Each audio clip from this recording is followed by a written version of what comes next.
Well, that was ugly. Sports Bash Live, 97.3 ESPN, the free mobile app. I'm your host, Mike Gill. Josh Henning producing today's show. It was uglier than I even predicted. 35-14 was the score that I thought would happen last night. It was 41-21. I guess you could say it was uglier for the defense, not as bad for the offense, even though the offense was atrocious. I thought they'd only score twice. They actually did only score twice. The defense scored. What do you know? Not surprising last night. I see all these people that are hitting the panic button and going crazy. That shouldn't have been a surprise last night. I said yesterday I thought Dallas would really blow the Eagles out last night. 35-14 was the score. You went into that game highly shorthanded on the offensive line. You left that game even more shorthanded on the offensive line. You just got bad news today that Isaac Seumalo is out for the year. So now you're down two guards for the next couple of weeks because Brooks will be back, you would imagine, at some point. And, of course, a tackle. So you are right back to the square one where you were last season. 3 offensive linemen down. We talked about it all throughout the offseason. If the Eagles' offensive line can stay healthy. Well, you saw them healthy for 1 week. And for 1 week, their offense looked like it was a manageable offense. The second week, they lost Brandon Brooks. They lost 2 this week, and now they're going to go into the game against the Chiefs with 3 offensive linemen down. Last night was just a microcosm of disaster. It was a disaster all over the place. We can break it all down. Look, Miles Sanders had 2 carries. 2. The team had 3 in the game last night.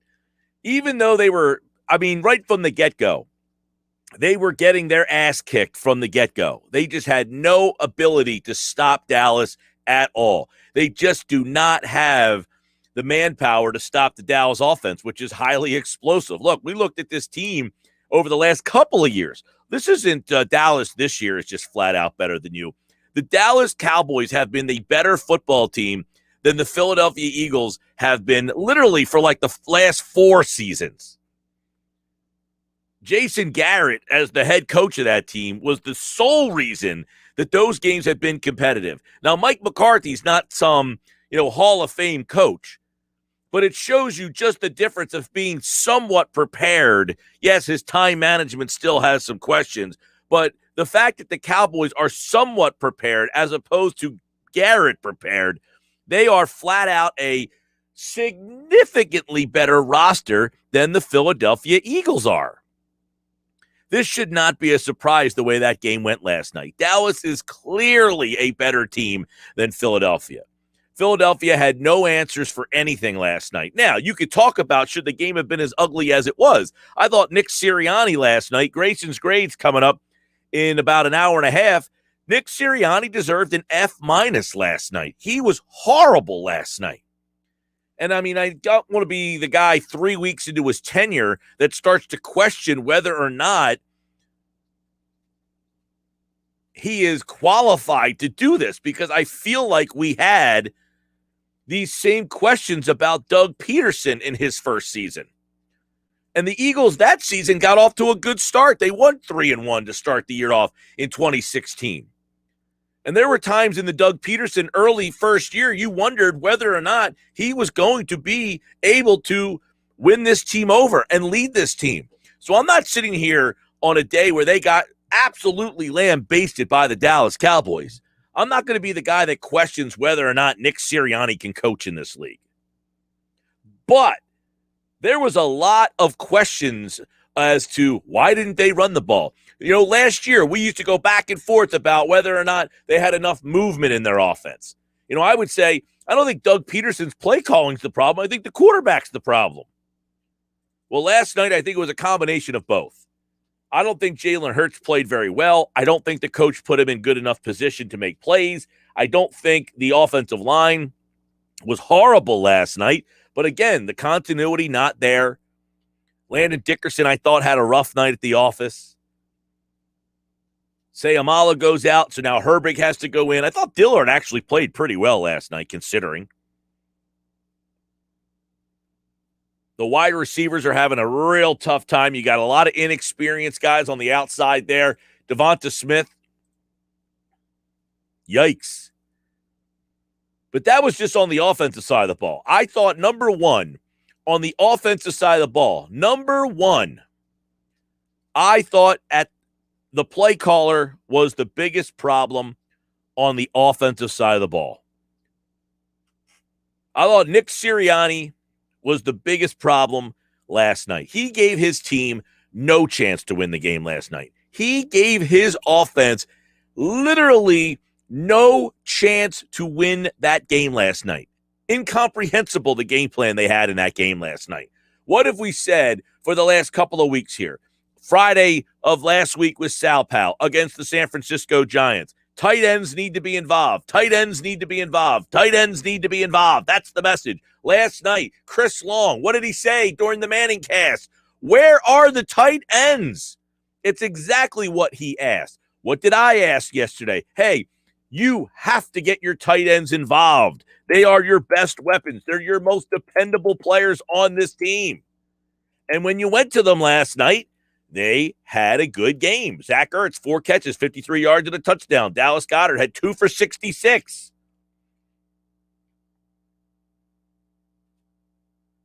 Those two guys have to be your best players on this offense. To run the ball 3 times last night is disgraceful. Gainwell had 1 carry for 2 yards. And Sanders last night, who actually had yards the 2 times he carried the ball, had 2 carries for 27 yards, 13.5 yards a carry.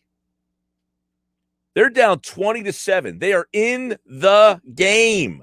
As much as aesthetically it looked like they were getting whipped. How do you stop yourself from getting whipped? Run the ball, run the clock, keep your defense off the field. Incomprehensible game plan from Nick Sirianni last night.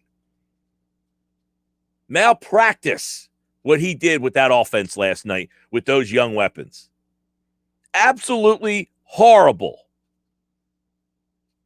You're in that game last night. You are in that game because, holy mackerel, McCarthy is so bad. Peyton Manning screamed at him on the Manning cast last night to call timeout. Dallas could have made it worse if they knew how to manage the clock. It would have been worse had the officials didn't have their head jammed up their ass all night. Those officials were embarrassments. It's an embarrassment on Monday Night Football that's the product that this league puts out there time and time again. It's a clear touchdown by Dak Prescott. A clear touchdown. Then the Eagles are forced to use a challenge because the official is so out of place. How do you not see that guy's foot is literally up over his head? How the hell would he get 2 feet in if one of his feet is up over his head? And the official's squatting like he's taking the deuce that Jalen Hurts is talking about, deciding on whether or not he thought the guy caught the ball or not. You're standing right in front of the play. The guy's foot's up over his head. What are you watching? I mean, this league has a huge problem. I mean, the officiating, it wasn't a factor in the game. Dallas is just a flat-out 100% better team than the Philadelphia Eagles are. That's not even a question here. It's just big picture. The league has to fix the officiating in this league. It is so embarrassingly bad. The Eagles' defense last night got whipped. Life without Brandon Graham, not good. Life without Rodney McLeod and now Kayvon Wallace, not good. Dak Prescott basically was toying with Jonathan Gannon all night last night. Jonathan Gannon had his lunch handed to him last night. And then after they handed him his lunch, they kicked him in his rear end and stole his lunch money right out of his pocket. He got whipped. John Gannon had a rough night last night. As bad as Sirianni was, John Gannon said, "Hold my beer." He got absolutely outclassed last night. They bring the safeties up. Dak Prescott saw them. He changed the play. The Eagles try to keep those safeties back. They said, "You want to keep them back? We're just going to run it right down your throat," because You don't have any linebackers. The lack of linebackers last night was apparent. The Eagles are just too small at that position. They don't have the athletes. I mean, this was the varsity team who showed up, and the JV team decided, hey, our varsity couldn't make it. We're here. And that was a varsity football team beating up on a JV football team. That's essentially what that was last night. That was varsity players playing JV players. It was embarrassing. It was an embarrassing effort. It was an embarrassment all over the place. Now, it doesn't define your season? No. We've seen a couple of years ago, the Saints beat the Eagles, 41-7? And then they played in the playoffs, and the game was very competitive. There's weeks where you just don't have it. The question is, does this team just not have it week in and week out now? Because, look, we talked about it at the beginning of the year. You have a good offensive line. Now, their offensive line is down 3 guys. So the strength of your team has now become, obviously, a weakness again.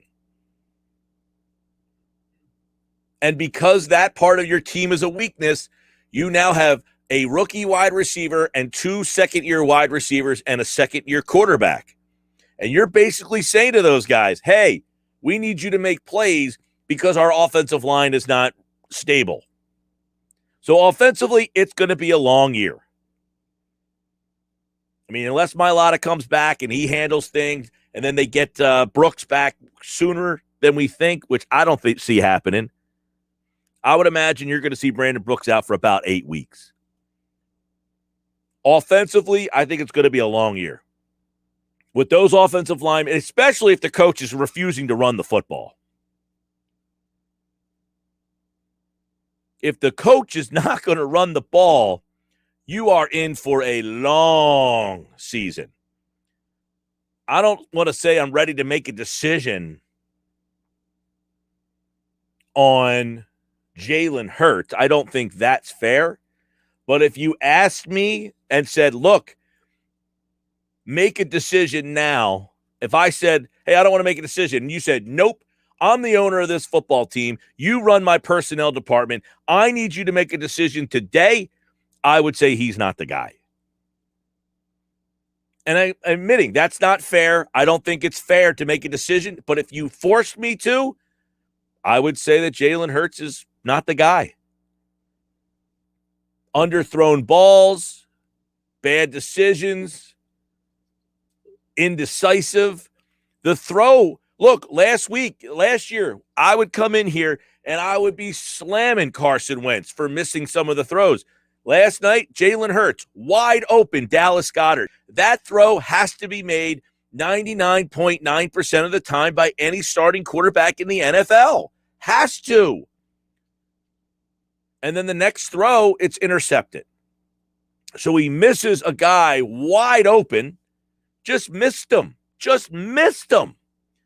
Can't have it. The throw that gets picked off in the first quarter on the first drive of the game. You get a big play to start things off to your tight end, by the way, which we asked for all day yesterday. They get the play to the tight end. There you go. That's exactly what we asked you to do. You get a big gain on that first play of the game, or the first play that you have the ball, I'm sorry. 1st and 10. Boom. Come on out. Goddard, 37 yards, right down the middle of the field. Bang. And then you throw an interception because the ball just simply does not have enough air under it. It's one-on-one. It should be in one spot. And he throws it short. It's a terrible throw. Sets the tone for the game. And then the officials completely screw up the call down on the goal line, so they give you the ball back. You can't get anything there. Dallas comes right back and says, fine, you don't want to let us score. Officials want to screw it up. We'll go right back down your throat and score again 13 plays. The only way the Eagles scored is because they were so bad, they gave Dallas the ball down on the goal line, and they actually got a sack.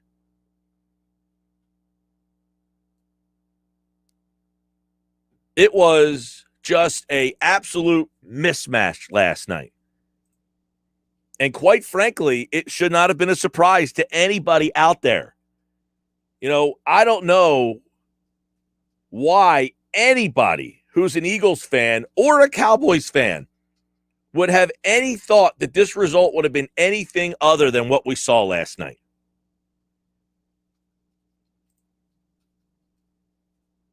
The Dallas Cowboys are, simply put, a superior organization from top to bottom right now. Period, point blank. Look, we laugh about the fact that they haven't won more than, 3 or 4 playoff games in 30 years. They legitimately have not been relevant in about 30 years. But nobody cares about your past. I talk about today. These Cowboy fans who care about how many Super Bowls they've won and blah, blah, blah. I'm not talking about that. You have a great history. Proud of you. 2021, that team from top to bottom outclassed the Eagles, and the organization right now in 2021. Forget that the Eagles won a Super Bowl more recently. Proud of you. Move on from it, Eagles fans. Cowboy fans, proud that you won 5 Super Bowls back in your day when I was in high school. I'm proud of you. I did a lot of great things in high school too. I can't remember them, and I don't care. Today in 2021, the Dallas Cowboys are a far superior organization than the Philadelphia Eagles, top to bottom. Last night should not have been a surprise. Can the kid play quarterback? Sure. Not with that coach right now. Not the way he's calling the game. Not the way Nick Sirianni's calling the game for Jalen Hurts. You cannot ask that kid to win games for you all by himself. And that's essentially what you're doing. 39 passes. He threw for 326 yards. I mean, his completion percentage, 25 of 39. I mean, heck, if Carson Wentz was 25 of 39, you probably would have won half your games last year, if not more. The completion percentage isn't the problem. The play calling is abysmal. Miles Sanders, 2 carries. Kenneth Gainwell, 1. I'll open it up for you guys. 609-403-0973. 609-403-0973. That's the text board. Send me your text and reaction. I know the reactions are going to be all over the place today, I would imagine. But I do want to say this. This should not have been a surprise. This should not have been a surprise for anybody. The Dallas Cowboys are a far superior roster than the Philadelphia Eagles. 100%. They are a superior roster. 53, way better than Philadelphia's is right now. They've got weapons all over the place. They've got 2 running backs. They use both of them. The quarterback, right now, Dak Prescott is probably top 5 in the league. At that position, he might even be better than a top 5 guy, because some of the guys that you used to put in that category are starting to slip. I mean, right now, who's playing at a better level than what Dak Prescott brings to the table at both leading a team and performance on the field? I mean, you got Mahomes, who's thrown a couple of big interceptions. You got the young kid, Herbert. Kyler Murray's playing at a pretty high level. I mean, Brady's still playing at a pretty high level. Like, Dak Prescott is probably right there or above all the guys I just mentioned. CeeDee Lamb. And the kid Parsons, by the way, he's a problem. He's a problem. And guess what? He's going to be around for a while. You hope the kid, if you're a Cowboy fan, obviously you don't want to wish injury upon anybody. You just hope he could stay healthy, because he plays with a reckless abandon, man. He is all over the place. He's all over the place. I mean, you look at the stat line on him last night and you're thinking, my God, 4 tackles, a half a sack, a tackle for a loss, a pass broken up. He hit the quarterback. He's running all over the place. I just hope that he doesn't, break down like a lot of the linebackers they have had there. Now, I know he's playing a different position, but, he is a linebacker by trade. but Van Der Esch and, Sean Lee, guys that they've had that just kind of threw their bodies around, he's way more active than those guys. I mean, was it a discouraging loss last night? Sure, you lose 41-21, but it's the score at 41-21. It wasn't even that close. You give me 3 up, 3 down in the game. We'll do that a little bit later. 3 up, 3 down in the game. My one takeaway was I think Quez Watkins is your best receiver. That's something. Right? That's something. Their linebackers, the Cowboy linebackers, are horrible. You could have thrown the ball to the tight end all night long. Right? You could have thrown the ball to the tight end all night long. You could have had whoever's coaching the Linwood Panthers, and they would have figured out, hey, the tight end's working. Let's go to that guy. It didn't take a rocket science to figure out that the Cowboy linebackers couldn't defend. We talked about it yesterday with KC Joyner, how bad they are in coverage at linebacker. We talked about it on Friday. Sal Palantonio, how bad their linebackers are in coverage. And the stats played out. Dallas Goedert had 66 yards on 2 catches. Zach Ertz had 53 yards on 4 catches. Those 2 guys, there was room to roam. And they completely decided to go another direction. 6 targets for Smith, 8 targets for Rieger, 4 for Sanders, 4 for Gainwell. Just a terrible game plan. It's a terrible game plan. I cannot believe, after what we saw in week 1, I cannot believe what we saw in week 1. A coach that looked prepared. A coach that looked like he was going to accentuate the positives of the talent that he had has completely gone off the rails. He said, I drug myself through the mud. Well, guess what? You stuck your head right back in the mud. Because this game plan was worse than the one you had the week before. And to top it all off, your defensive coordinator got undressed. 609-403-0973, 609-403-0973. Download the free mobile app, and you can message us right through the app on your phone. We'll read off your messages all throughout the show today. I'm Mike Gill. Follow me on Twitter at Mike Gill Show. I'm brought to you by Matt Blatt Nissan, the all-new Matt Blatt Nissan, now open in Black Horse Pike, Egg Harbor Township, next to Home Depot, online, mattblattnissan.com. We got Phillies and Braves tonight, and you can listen to the game on 97.3 ESPN. The coverage starts at 7 o'clock right here. Whew, boy, that was ugly. How ugly? I have more. Stick around. I want to hear from you guys today, though, because I would imagine that there are people who are irrational out there today. So give me your irrational takes, and I'll say who's irrational and who's not. Because I think there are some things that might sound irrational that probably aren't in my mind today. Isaac Seumalo out for the year, by the way. I would imagine your guards next week will be Nate Herbig and Landon Dickerson. All right, text board is open. 609-403-0973. 609-403-0973. One more time on the numbers.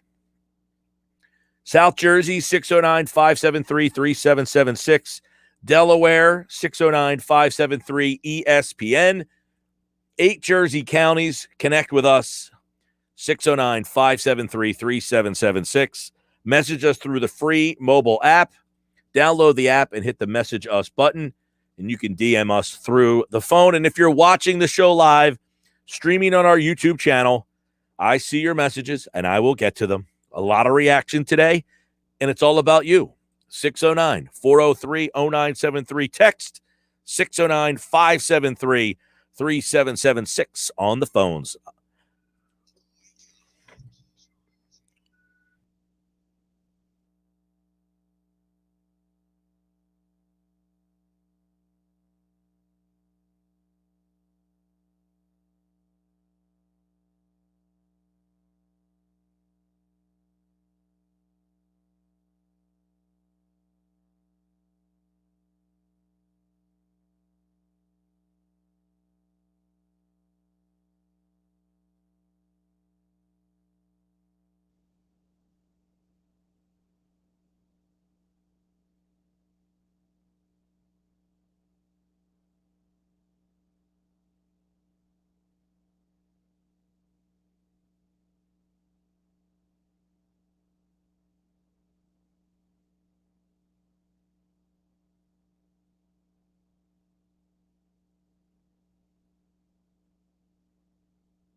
Sports Bash Live 97.3 on a Tuesday after an Eagles ugly loss to the Cowboys. Reacting to the loss with you guys out there. 609-573-3776. Couple people hanging on. If you want to jump on, we got a couple open lines in South Jersey. 609-573-3776. 609-573-ESPN. Text board 609-403-0973. Big D is watching the show on YouTube. He says the coaching was a joke, not prepared, but Jalen also looked bad, but I'm not surprised by this big loss. I saw it coming. I'm more mad at the coach for not making this a battle. No fight at all. We echo that, Big D. You're right. I thought Hurts was just average. He had plays to make, didn't make them, but this is different from last year. I thought the coach just had a terrible night. I thought Wentz was the bigger problem last year than Peterson. This night, I gave Sirianni, because I don't think Hurts was terrible. He missed a couple throws, but I think for the most part, they just did not coach a very good game. Super Dave is watching the show. Your linebackers look like corners out there. Yeah, the linebackers are tiny. They do not, Singleton tries hard. He does. He's just not very, not very big. So he gets worn down. Dom is watching the show on YouTube. Says, I'm not surprised the Cowboys won this game. I'm surprised that Lori and Howie hired a fan-pandering clown who's never called a game in his life. And it showed. Well, he did call a game against the Falcons, I think, that most people thought he did a good job in. I would be included in that. I thought he could have called a good game against the Falcons. He accentuated the positives of his talent. Dom, let's not go crazy. He did call a good game against Atlanta. I get it. People are are angry. I don't want to say fed up. That's not fair. He's only been there 3 games.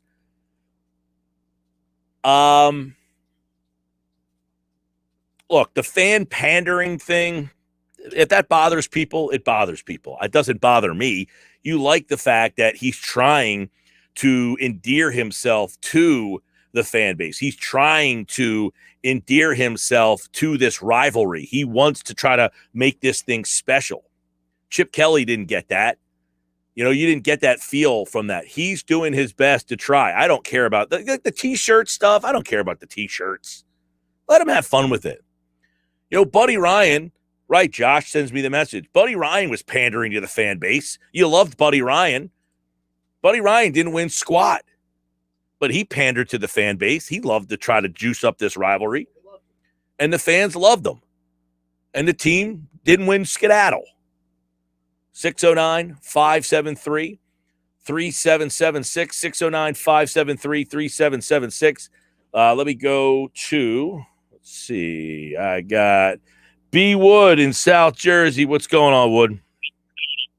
Yo, Mike. What's up, man? Thanks for taking my call. Anytime. I was just gonna say, appreciate it. Love the show.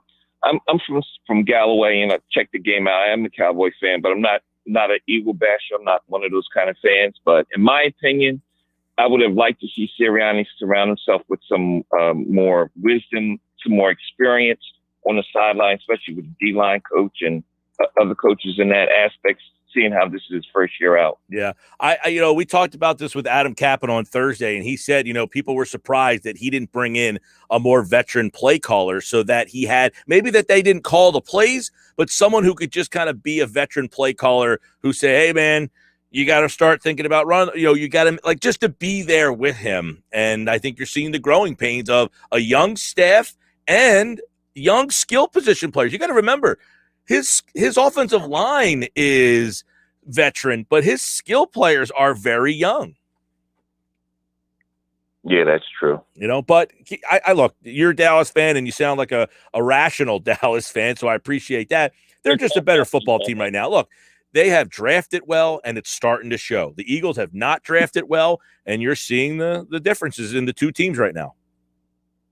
Yeah, that's true. Hopefully they can get some next year with their draft pick. Well, the Eagles, and thanks for the call, after the loss, they have the 10th pick right now. Indianapolis has the 3rd, and Miami has the 6th. So the Eagles would have 3 picks in the top 10 if the season ended today. Marcus is going on. What's going on, Marcus? Mike, how we doing, brother? I've been better, Marcus. Actually, I can't say that. I do not allow these games to affect me. I had a great weekend. I went to Fenway Park. I went to Newport, Rhode Island. I heard. I got to follow you up there one of these days, man. I had a great weekend, and I'm not letting this game bring me down.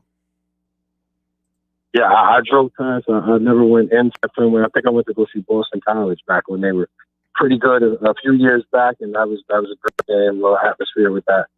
But I didn't get a chance to go to Fenway. So, with the game, I just wish it was at 1 o'clock. This way the rest of my day would have been cool. I had to stay up to that. I had to listen. I didn't get a lot of sleep, man. And I think it was more so because if you're allowed to talk about it, I'm going to talk about it. You had Justin Jefferson the first week. He didn't do much. I had Miles Sanders. I needed 8 points. They didn't give him the ball more than twice, you said, right? 3 times. Even the screen game, anything just to get him the ball. And I thought that's what we had talked about. Well, people last night, Marcus, kept screaming like, hey, they're not running the ball. They're not running the ball. I said the owner wasn't happy that they beat the Packers because they ran the ball too much. So, of course, the coach is going to be a little hesitant to run the ball. Yeah, but I don't even understand how the Packers, even the Falcons, when they ran the ball too much? They won a game against the Packers on a Thursday night like 2 years ago, and there was a report that the owner was not happy that they ran the ball too much. Yeah, but to me, it doesn't even make sense. When your game plan is what it is, as far as when you come in, you got all this beat Dallas on all week, saying the right things. I told Josh before I came on, I said he's preaching accountability. You can't be accountable when you lead the league in penalties. And you're averaging 11 things. You got 13 that they accepted. You probably could have 15. That's a big problem. The refs are bad. It's a big problem, Marcus. Well, and his answer last night kind of made it seem like I don't know what to do about it. Like, what am I supposed to do about guys getting penalties? Was kind of the way I read it. Yeah, well, I mean, I heard, I want to exaggerate, I think 5, 6 holding calls. If you run the ball, they're not going to be trying to get those pass rush. They're going to be going out forward. Right, and then he makes the comment, I'm not as worried about the penalties. It's the pre-snap penalties that gets me bothered. That kind of stuff. Yeah, but come on, you can't preach accountability. Oh, no, listen, if you have an undisciplined if you have an undisciplined team, Marcus, you have a bad team.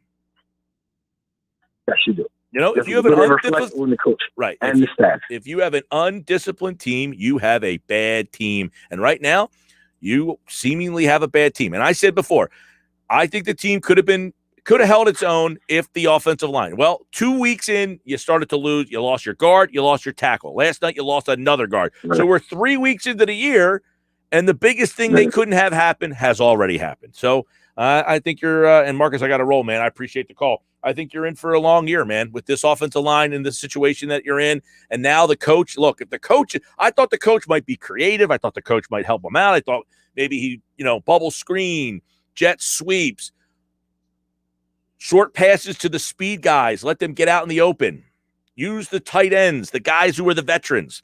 I thought we would see way more of that.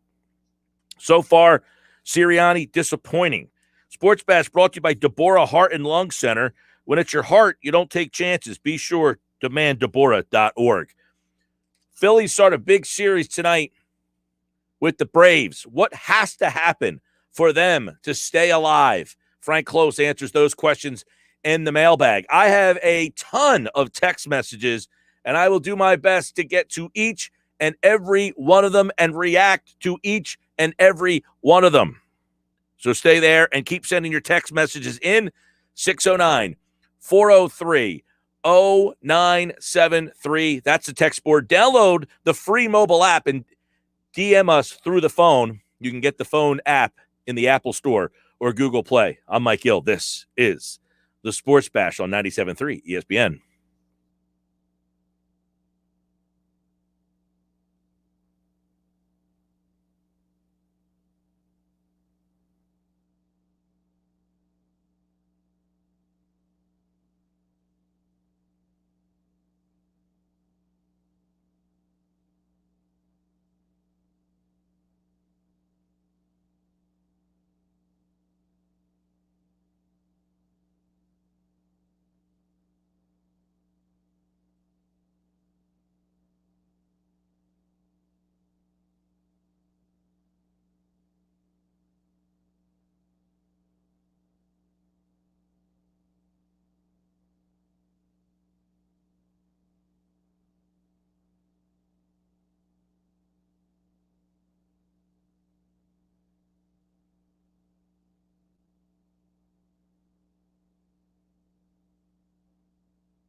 244 Sports Bash Live, 97.3 ESPN. I'm Mike Gill. At Mike Gill Show on Twitter. You can follow me there. 609-403-0973 text board. Download the free mobile app in the Apple Store or Google Play and DM us through your phone. A lot of text messages. I will get to as many as I can. We are very busy today. Grayson's grades next hour. Who's in, who's out. John Clayton, the professor. We'll talk a little bit about the mess from last night.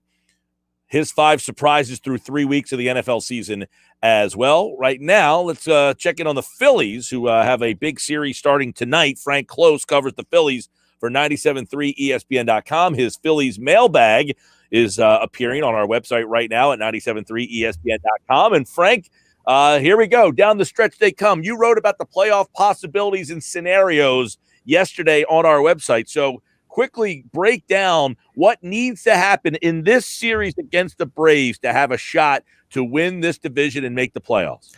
Well, primarily the Phillies need to sweep this series. Even if they win 2 out of 3, which you might think, hey, that's pretty good, they only pick up 1 game and would still be a game and a half behind. And that's a lot to make up. That means they would have to do 2 games better than the Braves as the Phillies face the Marlins in Miami and as the Braves face the Mets at home. Kind of a tall task. The Braves have 1 more game than the Phillies to play. Only if necessary, they'll play the Colorado Rockies for a game, which is that half game right now difference. But the Phillies are 2 games back in the loss column, and that's essentially what you're dealing with right now. It says 1.5. It looks better, but the Phillies really need to sweep to get a little bit of a lead there. Even though that lead is only half a game, they still have to do better than the Braves do against the Mets the rest of the way. So it's a tall task. I think Baseball Reference puts playoff odds right now about 13% for the Phillies. But really, it all begins with sweeping the Braves because they're still kind of in it if they take 2 out of 3. But a lot would have to go right, including the Mets, to all of a sudden just sweep Atlanta.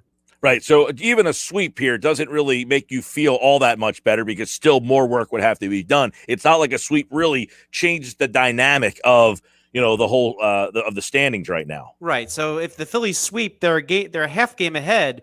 However, that lingering game against the Rockies is always in the back of your mind. So if the Phillies sweep the Braves and then they sweep the Marlins, if the Braves sweep the Mets, they're still going to have to play that last game, and they could end up tying the Phillies. And so the Phillies could win out and still not win the division outright. They might even have to go to a tiebreaker. All right, let's go to the mailbag because there's some very interesting questions here. Here, of course, the Phillies play the Braves tonight. You can listen to the game tonight and tomorrow. We'll have both Phillies and Braves tonight and tomorrow right here on 97.3 ESPN. Brian wants to know, if the Phillies miss the playoffs, what happens to the coaching staff? I think Joe Girardi and the rest of the coaching staff are relatively safe here. I know some people want to blame Joe Girardi for the Phillies not making the playoffs if they don't, but at the end of the day, the players have been mostly the same under Joe Girardi and under Gabe Kapler. So if it's the mix of the players, that's the problem. And let's remember, Dave Dombrowski didn't take this job until mid-December, and a lot of the decisions were made for him before he arrived. This is his first offseason. If he doesn't like that player mix and he thinks that it's the player mix that's the problem, he's not going to get rid of Joe Girardi, not going to get rid of the coaches. I think that Joe Girardi, from what I understand, has been helping Dombrowski sort of assess what's been going on in this organization. And as you saw, Dombrowski made a lot of moves in the front office leadership. Recently, they dismissed Chris Truby, who ran the instructional league, which began yesterday in Clearwater. So those types of moves are all happening. I think Joe Girardi is involved in that. And if you look at the coaching staff that's there, most of the coaches are his guys. I mean, Rob Thompson was one of his coaches on the Yankees staff dating back to 2008.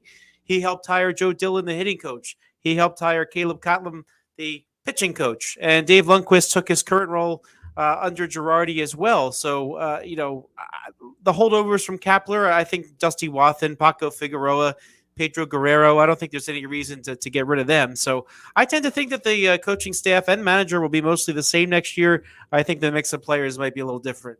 Jay Mays, who is a frequent check-in, he wants to know, will they look to add starting pitching, or are they comfortable with what they had? Remember, they're going to get Gibson back. You saw Hans Kraus throw the other day. I thought that was kind of a interesting wrinkle. And then, of course, Eflin looks like he'll miss the start of the year, but you anticipate with Gibson and now Kraus, Suarez, Nola, Wheeler, do they go out and get starting pitching, or do they like what they have all of a sudden?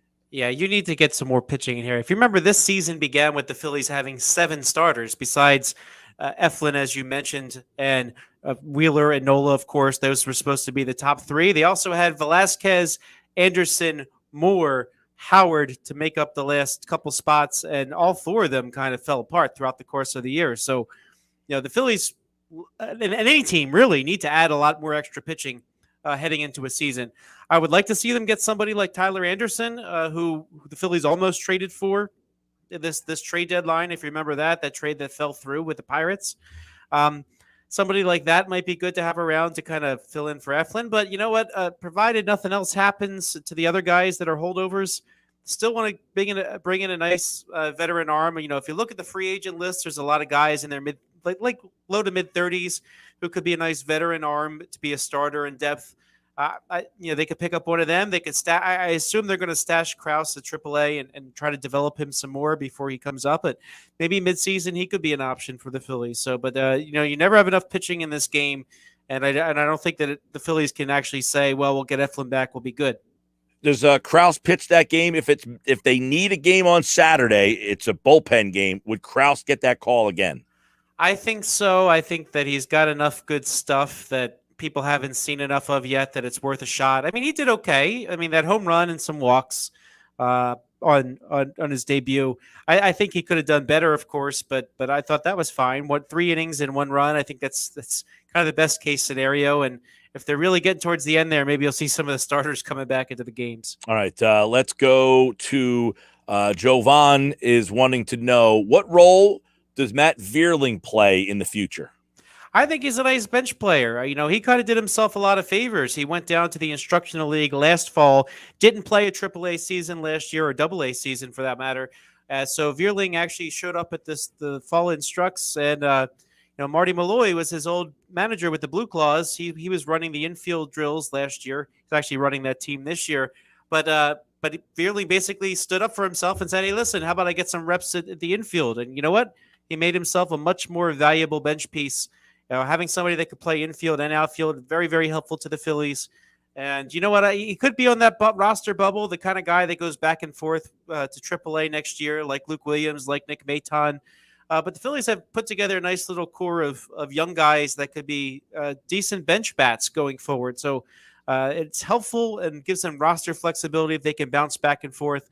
I could see him being somebody who's on the major league roster next year, spend some time at AAA, back and forth according to the need. But he's really helped himself out by learning first and third, because that makes him much more valuable as a bench piece for the Phillies. Yeah, all right. Dave wants to know, other than Harper and probably Real Muto, who's back from this starting lineup? Well, I think the outfield will look very different to the left of Harper. I think Herrera is as good as gone. I think his guaranteed years are up and the Phillies will move on. And Andrew McCutchen, he had a nice career. Certainly, I think it's time for him to go back to Pittsburgh and sign a lesser money deal to finish up his career over there. That's my personal opinion, but his contract's up with the Phillies. Now you go to the infield, that's the bigger discussion. I think Gene Segura played very well for the Phillies, and if they want to win, they might want to bring him back at second. But the rest of it all is kind of up in the air. Is there a designated hitter? Rhys Hoskins has showed he's not doing so well with first base. And I say that even with his health. So as much as you can reduce that and maybe make first base where you get a left-handed platoon bat of some sort, I don't know who that might be, but there could be somebody like that out there to come in and kind of supplement at first, giving Hoskins most of his at-bats as a designated hitter. Leave some room there for JT Realmuto as well. And then on the left side of the infield, they really kind of have to start over. I could see the Phillies being really bold and maybe signing somebody like Chris Bryant to be a kind of a player that could play left or third. And I could see the Phillies going big in terms of a trade. They were interested in Byron Buxton of the Twins last year for center field. Maybe they have to take Josh Donaldson back to make that deal happen. I could see them doing something major like that. But I see this lineup's going to look very, very different in my estimation. big question is, will there be a DH? The answer we kind of have said all along, Mike, is probably. But, at least it gives the Phillies some options. All right, Frank Klose, last week, Phillies and Braves tonight right here on 97.3 ESPN. The coverage starts at 7 o'clock. We have the Phils tonight and tomorrow against the Braves. You can listen to both those games, and hopefully all three of them have meaning, because if they lose tonight, you're really going to start to feel that this thing has slipped away. But, hey, they're in it to the last week of the season. We'll see what happens. Frank, appreciate it, man. Have a good one, Mike. As always, Frank Klose here in his Phillies mailbag. You can check it out on our website, 973ESPN.com. Phillies and Braves tonight. Zach Wheeler gets the start for the Phils. It's good pitching matchups, all three games in the series. It's Wheeler starting tonight for the Phils, and Atlanta is going with Morton tonight. It's Wheeler Morton tonight. It's Nola Freed tomorrow and Gibson Anderson on Thursday. That is your pitching matchups for this series. And then Suarez gets the ball in the game against Miami. I would imagine Krause goes on Saturday, and then Wheeler gets the ball on Sunday, if that game means something. I'm Mike Gill. This is the Sports Bash Live on 97.3 ESPN. Get Jeff Nadu's reaction to last night. Something tells me the big man's not going to be happy. That's next.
this. Oh, boy, what a move by Embiid. You think of us. We are sports. 97.3 ESPN, WENJ, WENJ HD, Millville, Atlantic City, a town square media station. This is the Sports Bash with Mike Gill on 97.3 ESPN. Now, live inside the Matt Black Kia Studios.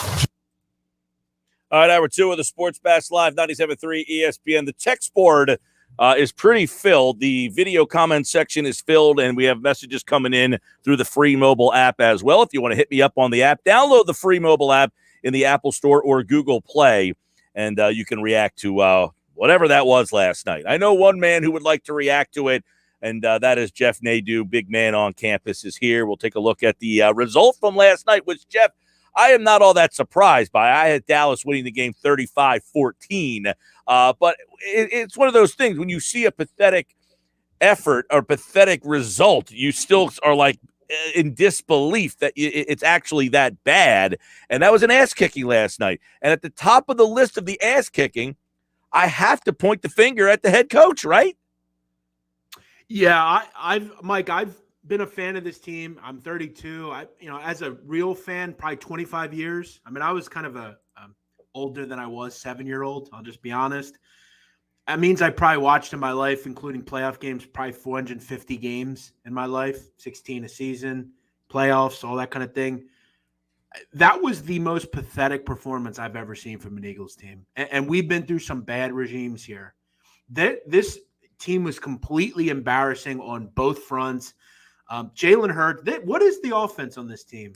Do they have an identity? That's a great question. What is the identity of the offense? It's essentially, and I don't know that Asante Samuel was the father, not the kid, was on the morning show this morning, and he said essentially that. He says, I don't know. It's a confusing situation. They're trying to find an identity pretty much everywhere. And I think that summed it up perfectly, is what the hell is the identity of this team? On Post-Game Live last night, Ray Didinger said exactly this. They're a team that runs back, has Hurts in the shotgun every play, and it's his job to run around and try to make a play. That's what they do. It's essentially like the Randall Cunningham early McNabb years. We don't have anything, just go run around and make something happen. And this is very reminiscent of that group, because I'm going to tell you right now, I said this before the season, Mike. You can go back and look. These receivers aren't good enough. They don't make plays. They don't go out, and I know they're young, but Devontae Smith looks brittle out there. I'm just going to say it. I'm not going to say the word Todd Pinkston, even though I just did. But he looks pretty brittle, Mike. I got to tell you. Well, here's the thing. You're right. You got a rookie wide receiver and 2 second-year guys. And unfortunately, the coaches decided to lean on those guys instead of the dependable tight ends in the run game that he has. He has this offensive line that's got the veterans there. He doesn't utilize them, and he continues to try to push the ball to these young kids. I don't get it. And you look also the last couple of years where they've had Goddard and they've had Ertz and they've had these other guys. You know who the best receivers in this team have been the last couple of years? Greg Ward, who came out of nowhere, and Quez Watkins, who came out of nowhere. That's the only kind of guy in this receiver core that actually ever tries. Zach Ertz is on another planet. He's been on another planet for weeks now. And the problem, Mike, you had last night is it is absolutely disastrous that you did not go into that game, just like the Cowboys did, and they actually did it, and run the football.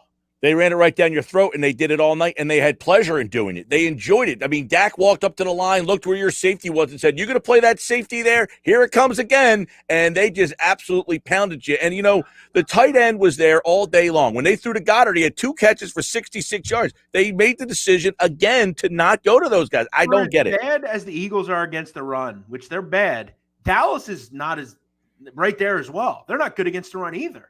It is. I've never seen that before. Where in the fourth quarter, you've run the ball twice. With a running back. Jeff, the game was not out of it was out of hand visually. Aesthetically, it looked like a mismatch. But it was 20-7. 14, Mike. It was 20. It was, the ball. It was 20 exactly. It was 20-7, and then it was 27-14 in the third quarter. You had time to continue to run your offense, and I don't get it, man.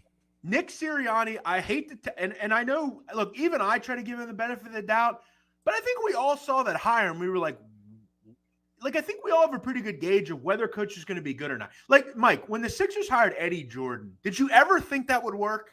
No. Okay. When they hired Nick Sirianni, did you think maybe, was he young, maybe he'll work? But I don't think anyone was like, he wasn't like a top 3 or 4 choice. No. I I think people gave it the benefit of the doubt because of the history of, hey, Andy Reid was a nobody when they hired him, so I'm willing. Here's the thing. When Peterson got hired his first year, they got off to a hot start. Then they were dreadful there for about a 6 to 7 game. And you were like, oh, my God, this guy's terrible. So I'm not going to judge the coach, but I will judge on the game to game. He's been horrible for 2 straight weeks. Horrific. And I thought he did a good job in week 1. He did, but what did we hear all week? How prep's going to be better. They're going to be ready to go here. Mike, listen, the decision they made after the Super Bowl was bad. And look, I know you can't make it because Doug Peterson wins your Super Bowl, but Frank Reich should have been the coach. He should, if they'd have went with him, let's say instead of Doug Peterson initially, they'd have their coach of the future. And you know what's going to happen? They're going to fire Nick Sirianni after this year because you can't justify bringing him back another year, especially when you're going to have to go get another quarterback too. Well, Indianapolis, they're 0-3. They might fire their coach too. Yeah, but then go get Frank Reich. It's not Frank Reich's problem. Okay, I'm going to tell you. Well, I will say this though: as bad as Sirianni was last night, John Gannon got outclassed last night. Another one. He got undressed again, Mike. You're playing 16,000 yards off every receiver. Hey, this league is too good to do that, Mike. What are we doing here? Well, that team is too good. And listen, for all this, that, and the other, you got to be real. That Dallas roster is just flat out, top to bottom, just flat out better than you Mike, are. I know teams get injured, but like I've never seen a team get injured like this team.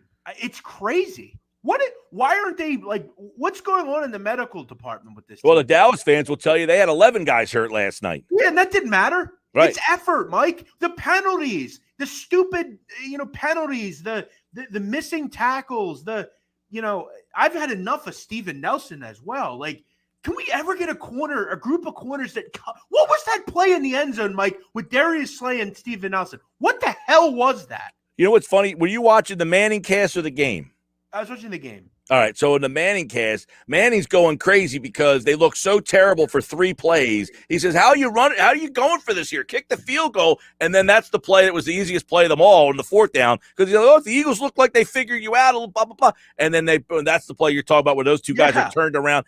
I mean, look, they just got their ass whipped last night. That's what it comes down to. It was an old-fashioned just ass whipping. That being said, then you got to hear about this moron Nick Sirianni, who is a moron, a complete moron. This guy is a bad coach. He's going to be fired after the year. This is a completely horrific hire. Howie Roseman, by the way, next year 3 picks. I'm not excited because if Howie Roseman's making them, I don't want them. Yeah, 3, 6, and 10 is where they are, like the old cable networks. 3, 6, and 10 is where the Eagles would currently pick right now. The funny part is their 10th pick is the worst of the 3 because the other 2 teams they have their picks are worse than they are right now, Indianapolis and Miami. So, in the end, yeah, they got absolutely torched. Here's my problem. The only optimism I had for this team is if that offensive line could play. They're down 3. Sayamala's out for the year. Brooks is probably out for 8 weeks, and you don't know about Mylot. So you got 3 guys. You're right back to where you were last year, 3 linemen down. You can't win like that.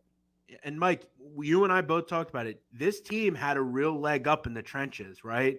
That's where you could stay in games and win games. But now you're down those 3, as you said. I'm sure Len Johnson will get hurt or suspended soon. I mean, that's generally a given with him.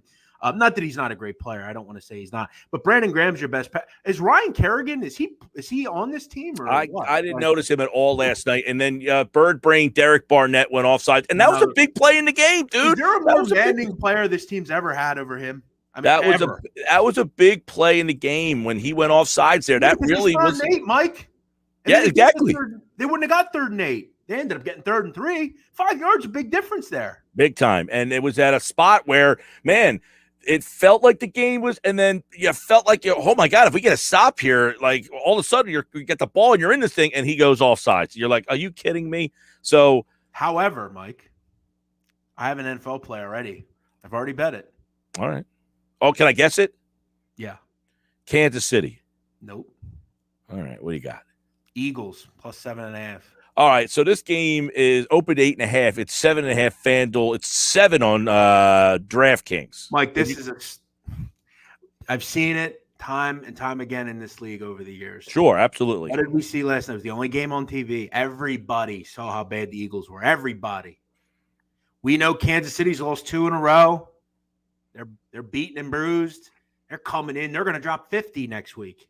One thing I've learned about the NFL, a lot of the times that doesn't happen. Let me tell you something. Kansas City has failed to cover as a favorite in 9 of 11. They don't cover numbers. Okay, they're just as bad defensively as the Eagles. And I know the Eagles fans are down. I'm down. I hate this team. But I also put my money above everything. And I've seen this time and time again. Explain to me, Mike, why the number's going down. Because sharp money's betting the Eagles. They've already took 7.5. They took 8. It's that simple. Yeah, it opened 8.5. It's down to 7. It's down to 7 in some spots. I know. And people probably won't join me. And I'll be there Sunday, Mike. I'll be sitting in 2:30 and I'll be watching this game live. And I'll probably say to myself, 14-0 in. It is what it is. But I will never not bet this spot with the Eagles. Okay? It's time to look yourselves in the mirror. I don't know if they have enough talent, but I know the Kansas City Chiefs aren't good defensively. And the Eagles always find ways to win games like this. So there's a lot of movement here, man. You got, let's see, you have Bengals Jags was 2.5. That's up to 7.5 after the Bengals win. That thing jumped up, right? Yeah. Look, I'll probably be looking towards a total. I think the Jags are going to be a great over team all year. Their defense is bad. I think Trevor Lawrence, for as bad as he is, I think he can move the ball, and he's always going to give you a good field position.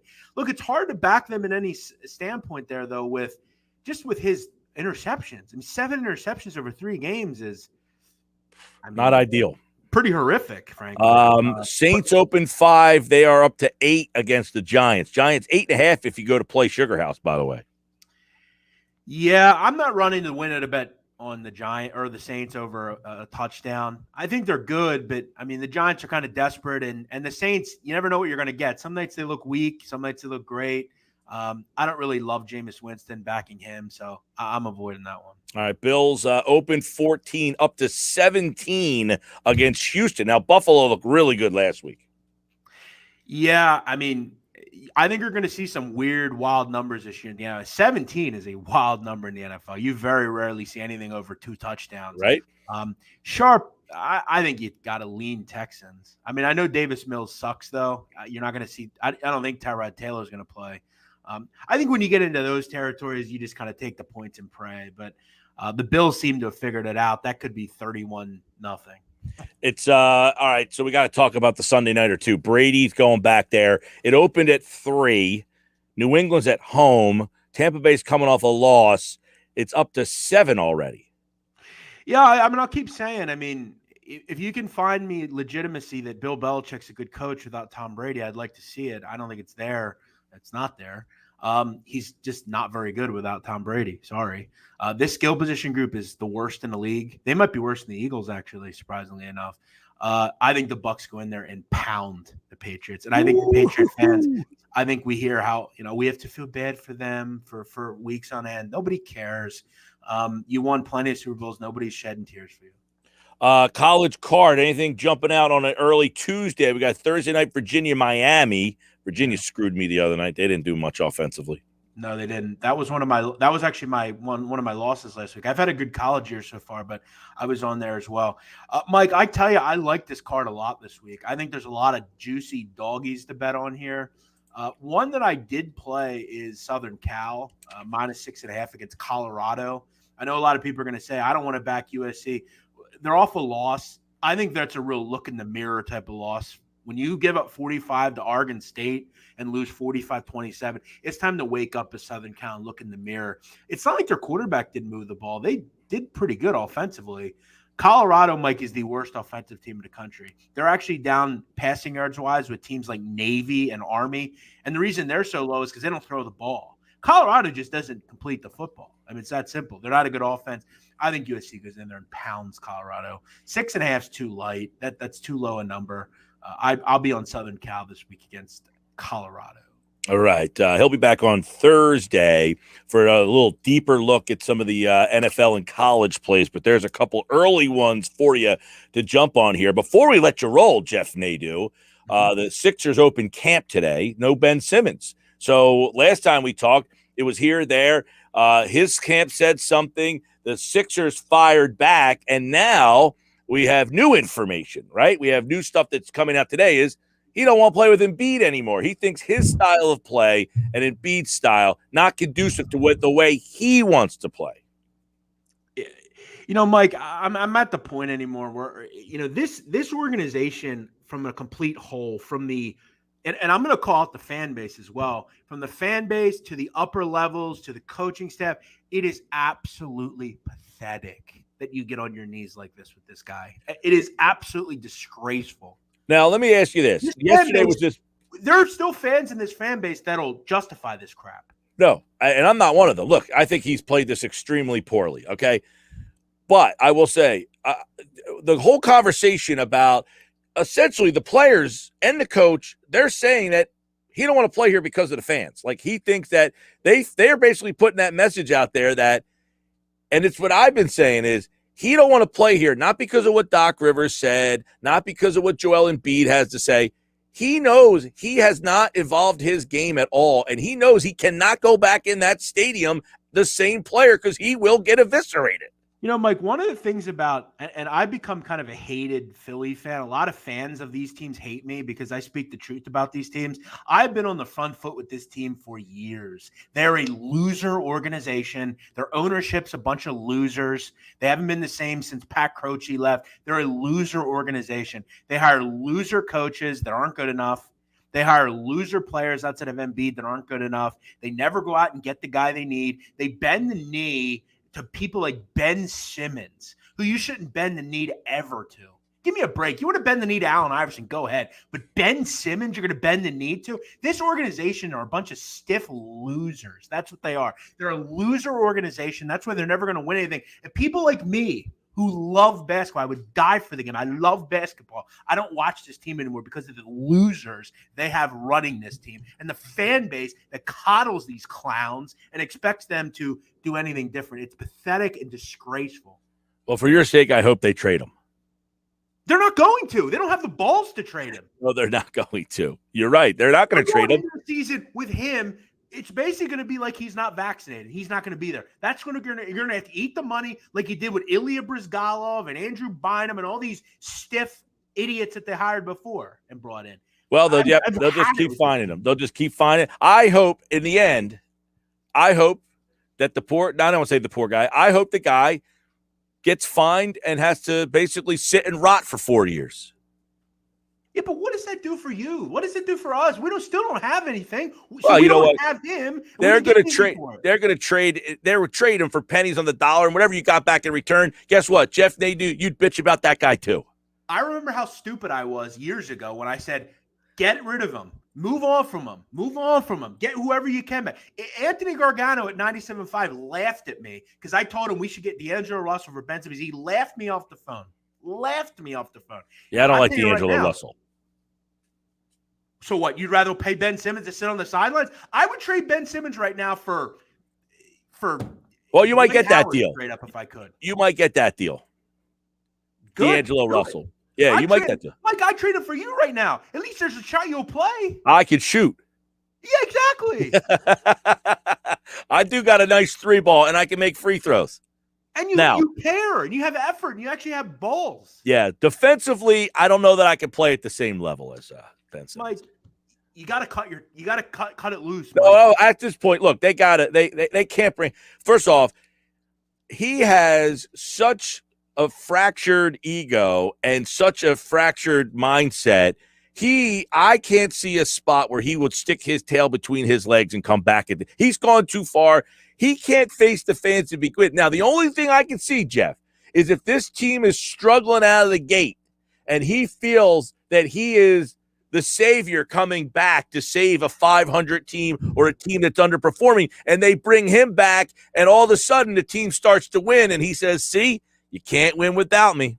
This guy, I can't say what I want to call him. I would call him it too, but I'm not going to get your license pulled. I would call him it. So I'll just say this. He's a complete loser. He's a loser. This is a light version of Andre Iguodala. Andre Iguodala blew this guy out of the water. I remember when your fan base laughed at me as well. The fans in the chat, this guy's nuts. He's comparing Simmons to Iguodala. Iguodala was 10 times the player this guy was. 10 times on the court. Well, 10 times the heart. That's what I need, Mike. Yeah, okay. Just to clarify. Iguodala's a better player than he is at this point, Mike. He can do By the way way, more than he does. since being drafted, Iguodala's the same defender, Mike. I agree with you. Since being drafted, the Sixers are 17-17 when Simmons does not play. They are 178-97, 64% when he does play. And when Embiid and Simmons play together, they win 70% of the time.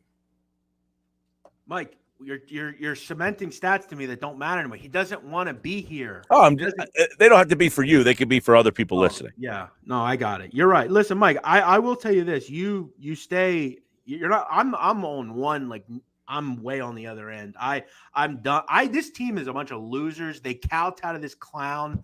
I'm sick of it. I'm sick of it. All right, we'll end on that. Appreciate that. We'll end on that. I had fun today, Jeff Nadu. I did too. Listen, I love this stuff, but this city as a whole right now, the sports scene is.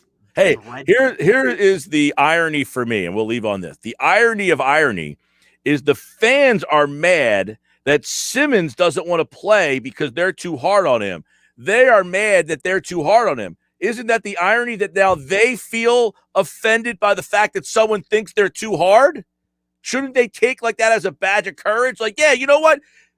Now they're like, how dare you think we're too hard? Like, no, you don't want this guy here anyway. Now you're offended. Like now both sides are offended. It's just that's how we'll end today's spot. Jeff is back on Thursday. Look forward to it, Mike. Thank you. Big man on campus. Sports Bash. All right, when we come back, Grayson's grades. How many A's did he get last night? I can give you the insight on that. 0. But there were F's. Who got them? Find out next. Scott Grayson joins us live on the video. You can watch the show live on our YouTube channel, exclusively on YouTube. You can watch us over there. And I got a lot of text messages. Maybe I'll ask some text messages with Grayson, too, because I'm sure he'll want to answer some of the irrational texts. They're not all that irrational, by the way. If you want a text message for Grayson's grades, Scott Grayson will join me next. 609-403-0973. Grayson's grades. It's up next here on the Sports Bash.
It's time now for Grayson's Grades. Scott Grayson is here from 97.3 ESPN.com and Fox 29. You can hear Grayson's Grades after each Eagles game. This hour brought to you by Jersey Shore Federal Credit Union, and Grayson's Grades are brought to you by Boardwalk Honda. From Maine to Miami, nobody beats a Boardwalk deal. Online, boardwalkhonda.com. All right, Scott Grayson, I let the cat out of the bag. Nobody passed last night, but we did have some Fs, and people like to hear juicy Fs. So who failed, in your opinion, in that debacle of an effort last night against the Cowboys on Monday Night Football? Well, I think the bigger question is who didn't fail. That was an abomination. I mean, I feel I'm jealous of all the people who could go to bed at halftime. I obviously had to keep watching that thing just in case something happened or something needed to be added for the grades. But yeah, it was bad. And I'll give you the biggest one of all for me was Nick Sirianni. I think, the blame has to go squarely on him. That team did not look ready to play. I felt like his play calling was scared. It was reactionary to the fact that they went down 7-0 right away. And on their first possession, I felt like he ripped up the game script, if there was one, and just decided we've got to throw the ball and throw the ball and throw the ball. And I mean, it was worse than Doug Peterson's games. There was no running. It was unreal. The amount of lack of – you have Miles Sanders in the backfield, and you gave him I didn't even look at how many touches he ended with, but I know it was probably around 5 or 6. That guy I keep saying every week, and you look back at what worked in week 1, Miles Sanders had 19 touches. He had far less than that last week or yesterday. And the problem for me is just that now the last 2 games, I saw no adjustments from Sirianni. The passing to run ratio was abysmal in the first half, and he went in the locker room and nobody said anything to him about it to show any changes in the second half. And I tweeted this out at one point. They came out at the near the end of the first half like they were trying to score 13 points in 2 minutes to win the game instead of trying to score something at the end of the first half to build momentum into the second half. Get something to work. Get something going. And to me, Sirianni failed big time. This is the 3rd week in a row. The penalties have been a huge problem. I think that falls on the coaching staff to now start holding these players accountable in a big way. There's a lot to fix here, and I don't know how long it's going to take them to fix it. It does not look good right now. All right, Grayson's Grades, F for the head coach, Nick Sirianni. A couple other Fs. One went to defensive coordinator Jonathan Gannon. And it's not like I say, hey, hate to say I told you so, but everybody hated Jim Schwartz, wanted him gone. And I said, look, you're going to bring another guy in here, and you're going to bitch and moan about that guy. And last night you saw a guy, 2 high safeties. Dak Prescott played him like a fiddle.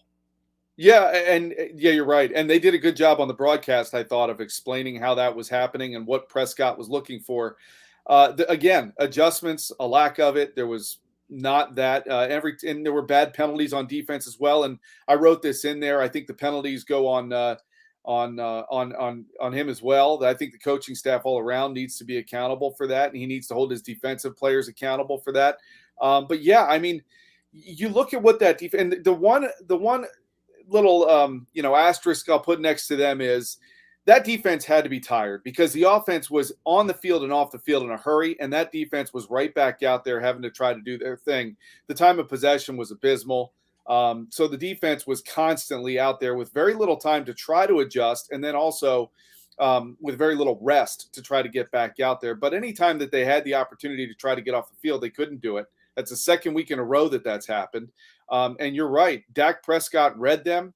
He read them easily. He did what he wanted with them. The running game was working very well for Dallas. I don't remember the Eagles really, other than maybe one time, winning first down. And if you can't win first down, it's going to be very hard to win a game because that team's just going to keep moving the chains. And that's exactly what Dallas did. Disappointed all around in the defense and their lack of ability to try to get a big stop. I know, fine, give me the Fletcher Cox touchdown. That was nice. They needed it at that moment to get something to happen. But we're still lacking turnovers forced by this defense. We're lacking pressure on the quarterback. There's a lot to fix here again. Same thing with Sirianni. A lot to fix, and it's going to take a lot of time to do it, and that's something this team does not have. Yeah, Scott Grayson. Grayson's Grades are over at 97.3 ESPN.com. F for Gannon, F for Sirianni, F for the offensive line. Now, this one I'm interested to see. Obviously, you had some injury issues. You lost Seamala for the year now. Brooks is already done for multiple weeks. You're out Mailata. I don't know that I agree with an F. Why'd you give him an F? I thought the line was okay, especially being asked to pass block all night long. Well, see, I agree with you in that sense. Is what did you ask this offensive line to do? You asked them to do, in my opinion, something that was their weakness.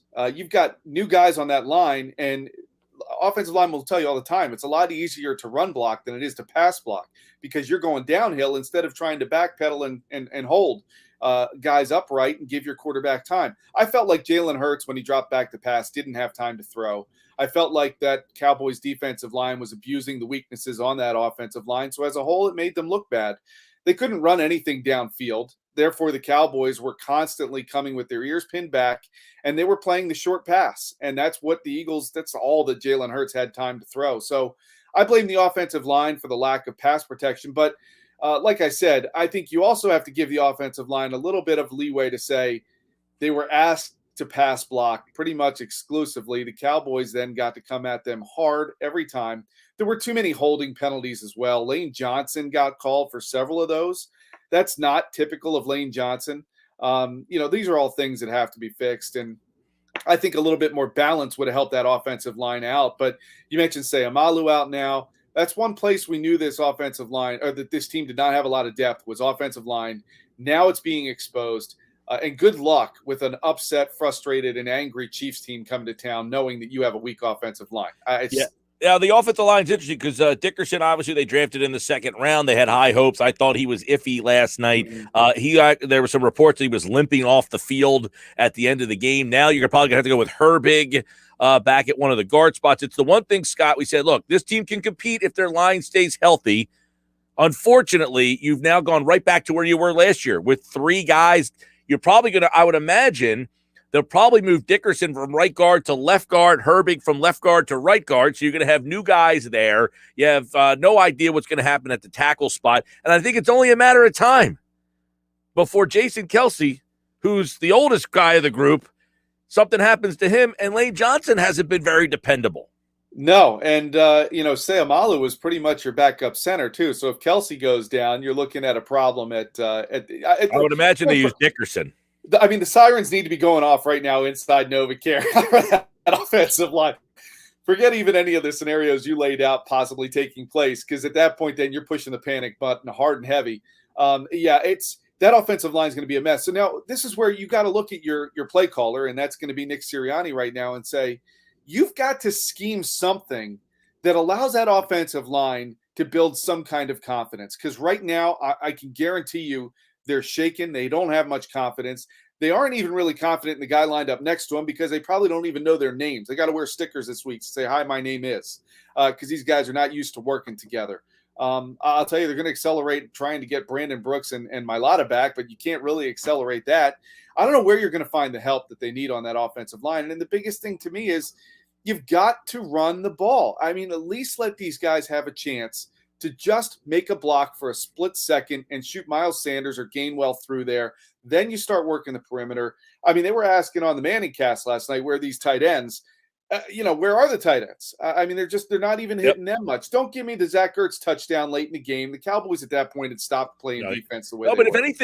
If anything, you had 2 catches for 66 yards out of Goddard. I mean, the tight end was there. We talked about it on Monday with Casey Joyner. We talked about it on Friday with Sal Paolantonio. Talked about it last Friday with Sal Pal against the 49ers. The tight ends have to be a part of this offense. They're your most dependable guys with a young quarterback and young outside weapons. It's malpractice, Scott, that they're not using Zach Ertz, the greatest tight end in the history of the franchise, and Dallas Goedert, maybe the best weapon that this team currently has, and Miles Sanders to get 2 carries. I mean, I can't believe we're looking at an offensive game plan that's worse than what we saw in weeks last year. It's unfathomable. Now, that being said, let's go to the D's, because you gave Jalen Hurts a D, and if you looked at the numbers, 25 of 39, not terrible, 326. He did throw 2 touchdowns, but the 2 interceptions really hurt, and I thought he had a rough night at the office in some areas. He had plays to be made. That number, those 326, could have been almost 400 if he made some connections. Yeah, you talk about a play that could have been made. Talk about the tight end again. I mean, you had Goddard open in the flat with Ertz out downfield blocking, and that play could have gone for another 30, 40, or even touchdown. on that one if they would have connected, and it was just off his fingertips on a little bit of a bad throw by Hurts. I gave Hurts a D and not an F for this simple reason. You're right. The 2 interceptions hurt. They can't happen. And I've always said that this team, the way it's constructed, can compete in any game as long as they don't turn it over. And the 2 turnovers really hurt. So that's one area that's got to be better. But just like I did with the offensive line in a way, although I still gave them an F, I think you've got to take into account what Hurts was asked to do. Sirianni asked him to go out there and single-handedly win the game, to drop back and pass that many times and throw the ball and not expect the Cowboys to get back there in his face. It's just foolish. It's reckless. And I thought, in terms of evaluating Hurts, you had to take into account what he was asked to do. And to me, that's putting way too much on a young and inexperienced. It's putting too much on any quarterback to have that kind of lack of balance on your run pass play percentages. And so therefore I thought Hurts was okay, but you're right. His numbers, not terrible. But there was just a lot wrong with all that last night. And then I put a lot of the finger pointing at Sirianni for the play calling, and Hurts, was trying to check out of a lot of stuff. I don't know if you noticed that, especially in the second half. There were a lot of checks taking place at the line, and there was just nothing that could work. And you talk about offensive line, the injuries there, the rush that was constantly on top of Hurts, the lack of creative play calling. I felt like, I wasn't going to give Hurts an F, but a D is nothing to take home and brag about either.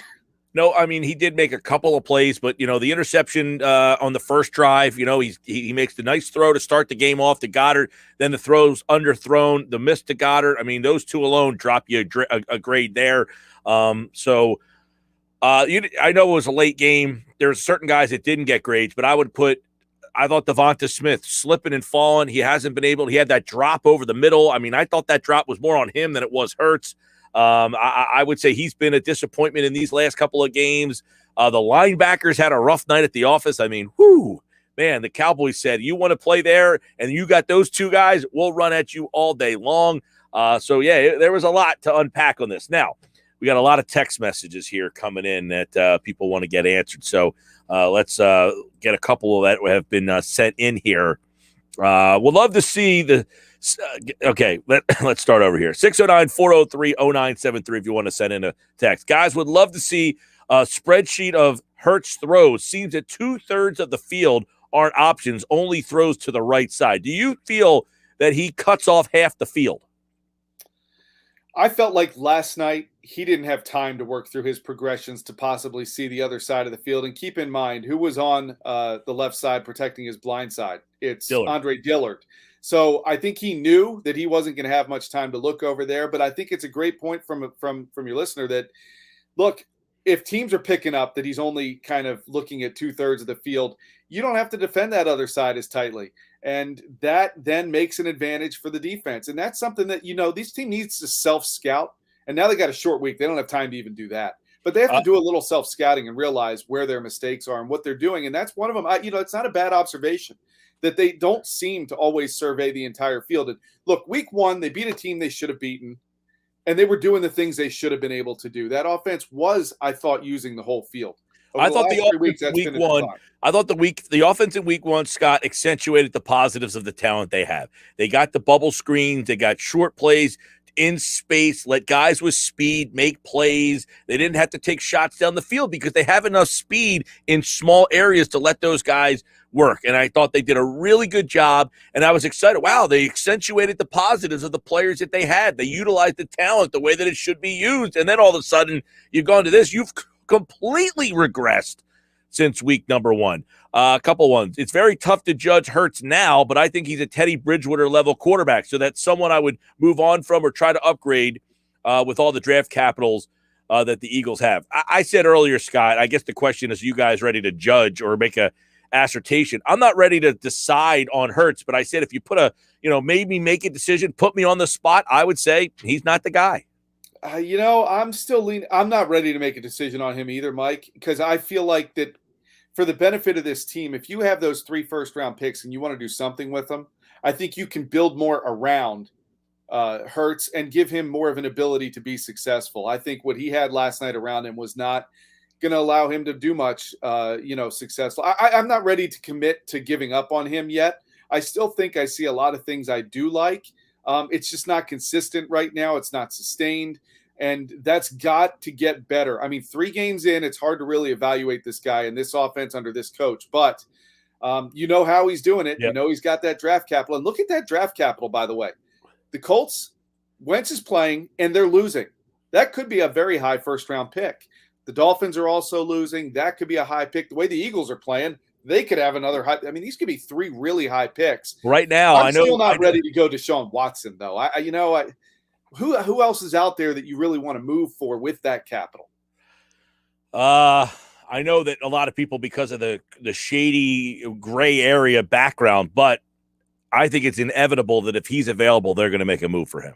You're probably right. I'm just not sure that I want to do that, especially knowing you're going to have to absorb a suspension as part of it. I know you're at Fox 29, but right now the Eagles draft capital is like cable back in the day, or network TV. 3, 6, and 10 is what the draft choices are currently. All right, a couple more texts here with Scott Grayson. Grayson's grades. Number 1, guys, the coaching staff is a big problem. I'm not ready to, completely bail on this. And Doug Peterson, his first year, there were times where you weren't sure he was getting through the first year. And that was after he won the first couple games that he coached. In the middle there, they were abysmal decisions that he was making. I remember how I was like, and I think there was a report that first year about they don't know if he's going to make it through the year. It was so bad. And then the guy wins the Super Bowl. So I'm not ready to say I'm out on Sirianni yet. Yeah, I'm not either. I think you've got to give the guy – this is his first head coaching job. There's going to be growing pains. I think week 1 suddenly changed everybody's expectations to think, oh, hey, they can make a run at this thing and win this division. And look, the reality is setting in. This is pretty much what they are. They're going to be a Jekyll and Hyde team. They're going to probably beat the teams they should and lose to the teams that they should. So they're going to be about a 500 team when you look at their schedule. And so you look at that and you think, well, okay – But you got before the season started, I said you got to give Hurts and you got to give Sirianni a full year together and then sit down at the end of it and evaluate both of them. So far, Sirianni to me has been a disappointment. I would have liked to have seen when McCarthy was stupid enough to let that clock run down in the first half and it was 4th and 5 on their side, just on their side of the field.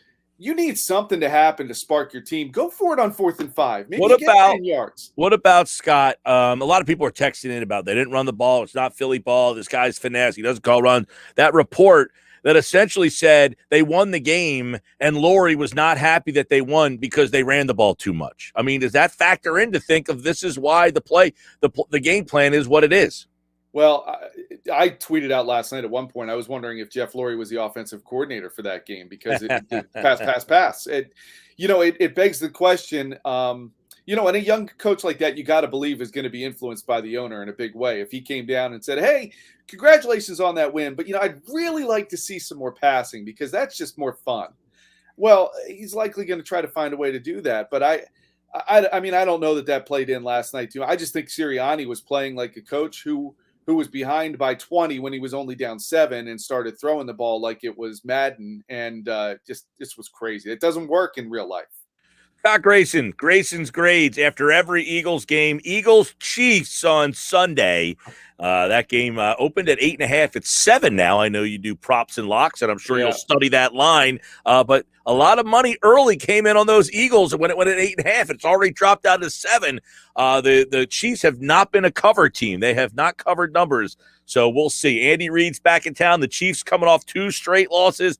Doesn't sound like a good recipe for the Eagles. No. That's the game where Grayson will grade. He'll be back right here on the Sports Bash with Grayson's grades next Monday. All right, Scott, take care, man. All right, you too, Mike. Good to see you again. That's Scott Grayson, everybody from Fox 29. And you can check out Grayson's grades after every Eagles game over at 97.3 ESPN.com. And Grayson's grades are brought to you by Boardwalk Honda. From Maine to Miami, nobody beats a Boardwalk deal. Online at boardwalkhonda.com. When we come back here on the Sports Bash, I got more of your text messages to react to. And if you get some in right now, I'll react to them on the other side. 609-403-0973, 609-403-0973. Download the free mobile app and DM us through the mobile app. It's easy in the Apple Store or Google Play. Phillies and Braves tonight right here on 97.3 ESPN. Tomorrow night, Phillies and Braves on 97.3 ESPN. Thursday night football, Notre Dame, Cincinnati, Penn State, Indiana, Eagles, and Chiefs. Turn us on. Leave us on. No need to change the channel with that lineup.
3 o'clock hour brought to you by Jersey Shore Federal Credit Union. Choose better banking for great rates on loans, refinancing, and credit cards. Free or low-cost financial products and friendly personal service.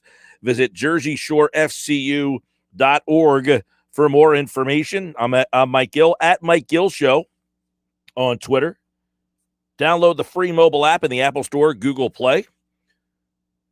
Coming up next hour, stick around. It's football at 4. Andrew DiCecco, the good, the bad, the ugly. Who's in, who's out of the NFL playoffs? My pick on the 14 teams that will make the playoffs coming up at 4:25 today. Then the professor, John Clayton, is here to give us his storylines through 3 weeks of the NFL. Tuesday with Thompson with the PT, and Rob Maaddi is here tonight at 5:30.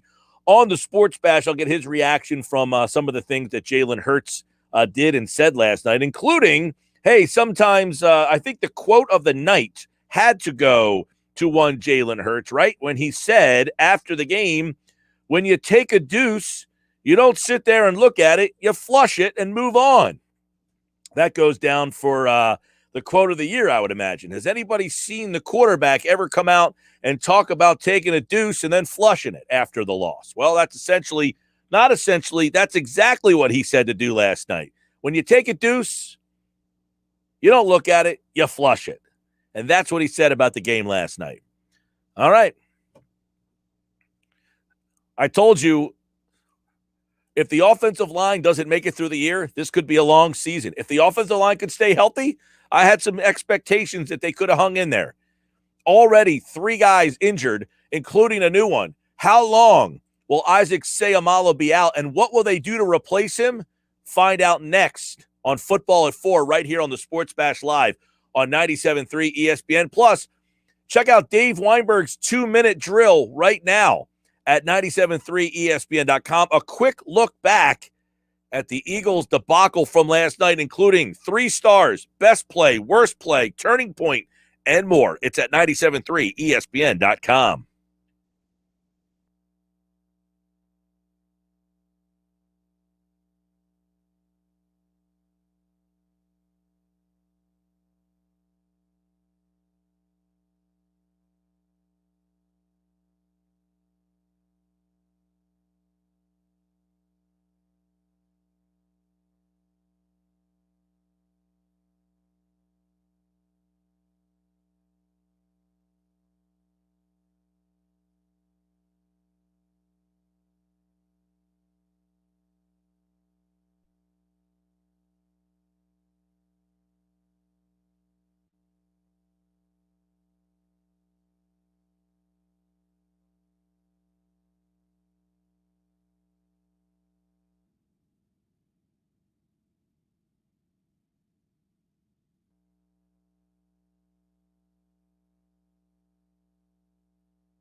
And Football at 4 is powered by the Inside the Birds podcast and brought to you by Caesars Entertainment Group of Atlantic City. Come experience the ultimate sports destinations all season long at the Wild Wild West Tropicana and Harrah's Resort Atlantic City.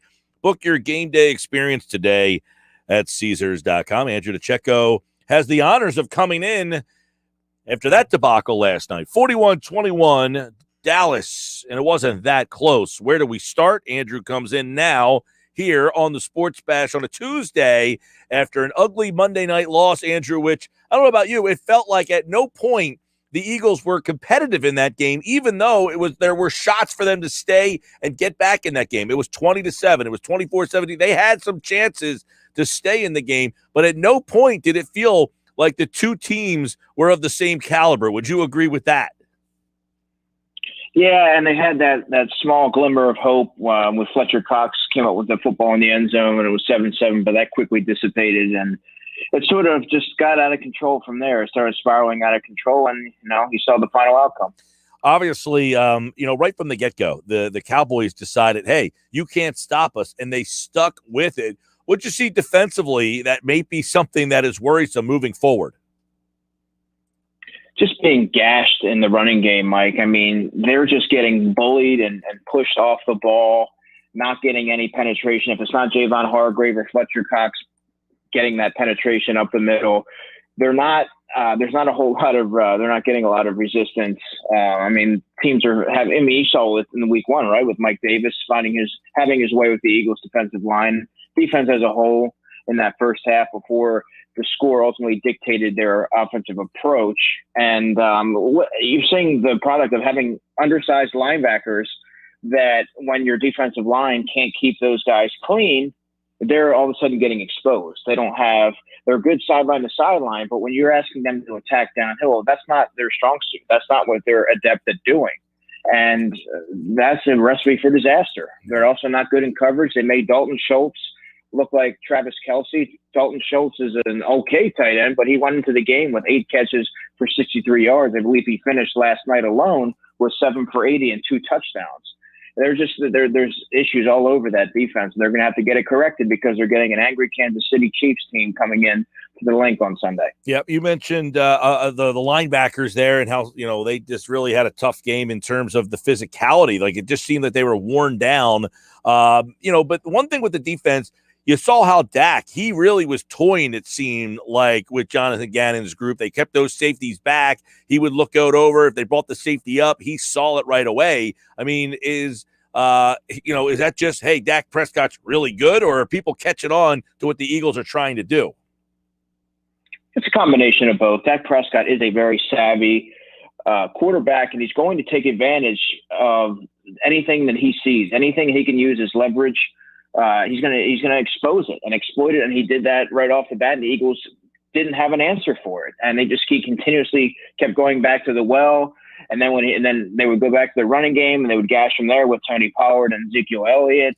They just had their options to do whatever they wanted against the Eagles, and there was nothing that Jonathan Gannon and his crew could do to stop them. Nope, not at all. Which is troubling because we talked about that offensive firepower of the Kansas City Chiefs coming into town on Sunday. So they're going to have to get that corrected in a hurry because they don't have a lot of time to get it right. All right, Jonathan Gannon, obviously his unit had a tough night at the office. They couldn't get a stop. Now they did get a couple of stops. They just were on the field so much. That's because Nick Sirianni's unit ran the ball 3 times last night. Had just I thought Sirianni, I thought he was bad last week. All right, I'm willing to see if you fixed it.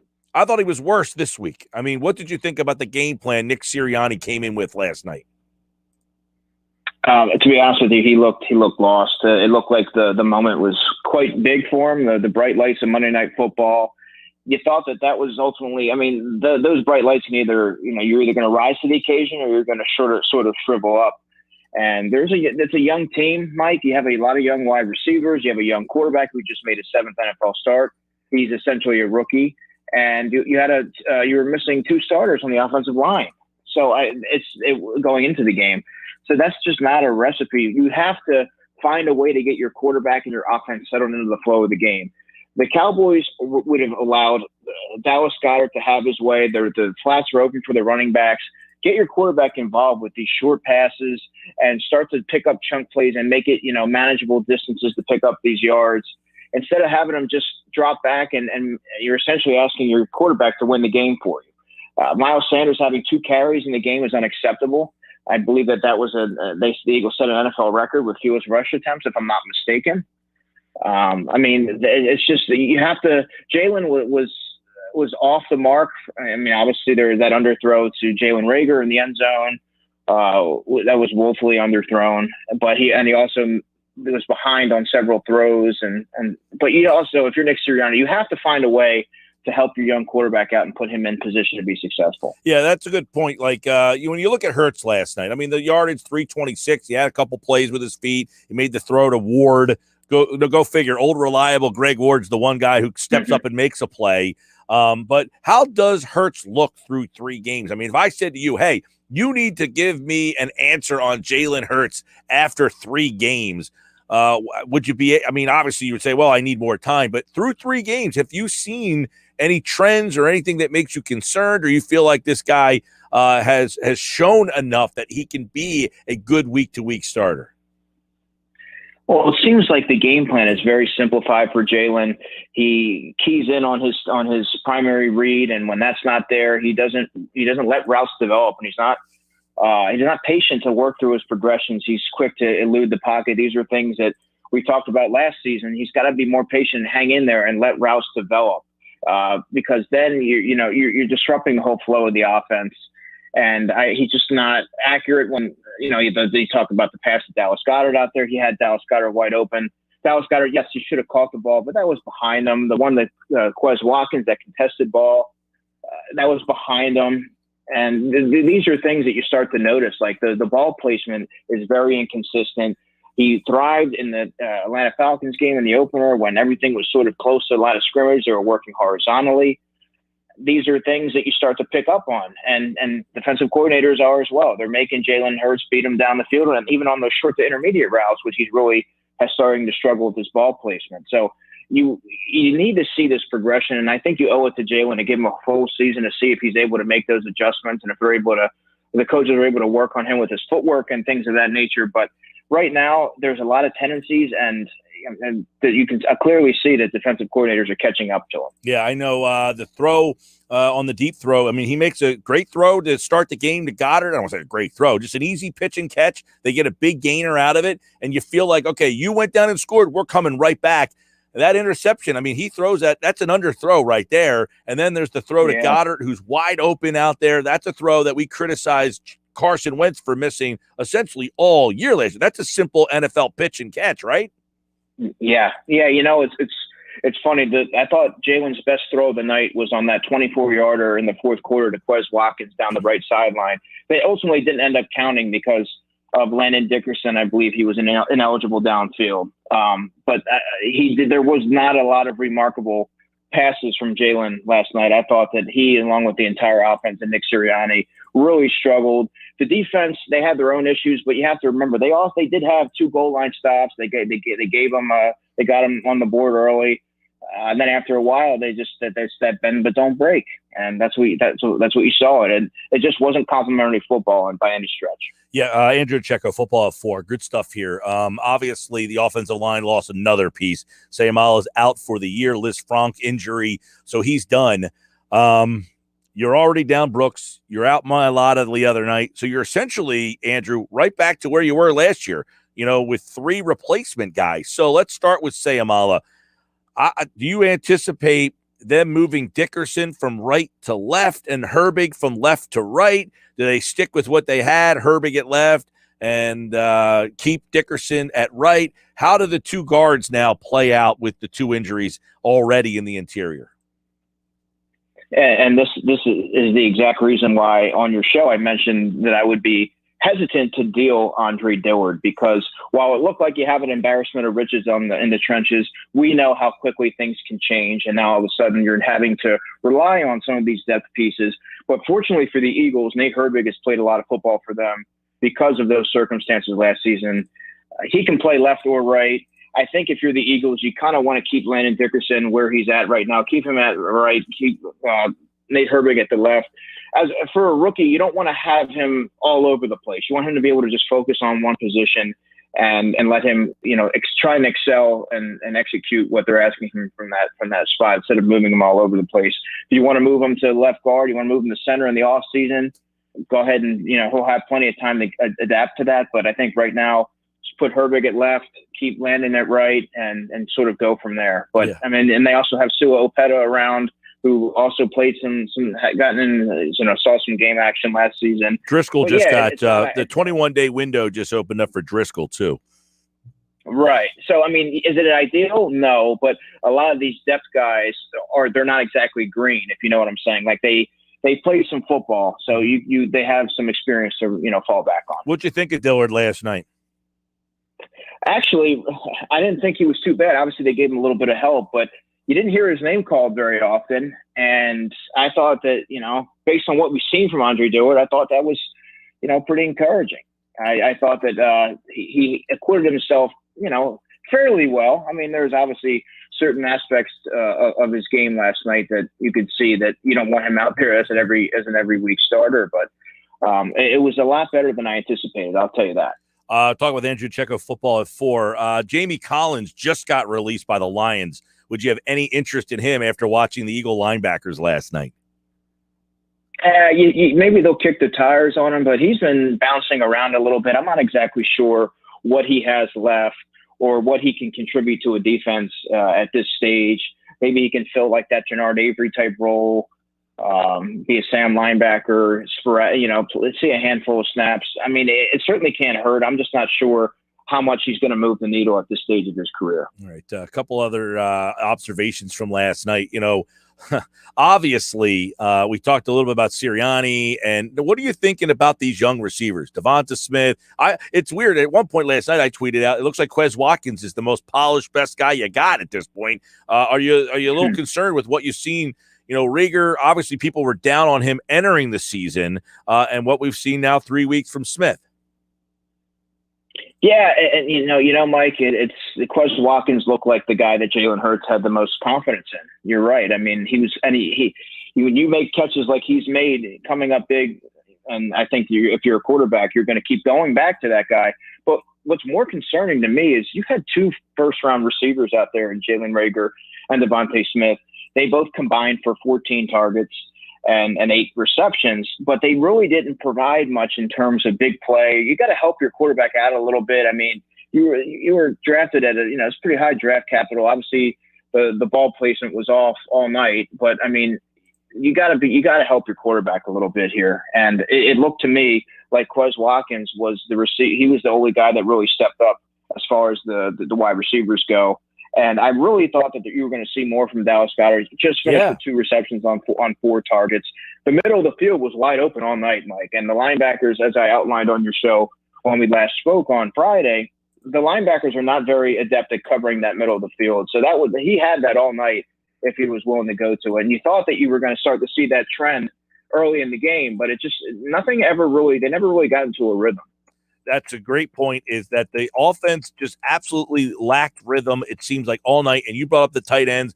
It's just unbelievable to me that you got these 2 tight ends who are both, dependable. Ertz is, maybe the best tight end in the history of the franchise. Goddard, you drafted in the 2nd round a couple of years ago, and he has proven to be an asset in the offense.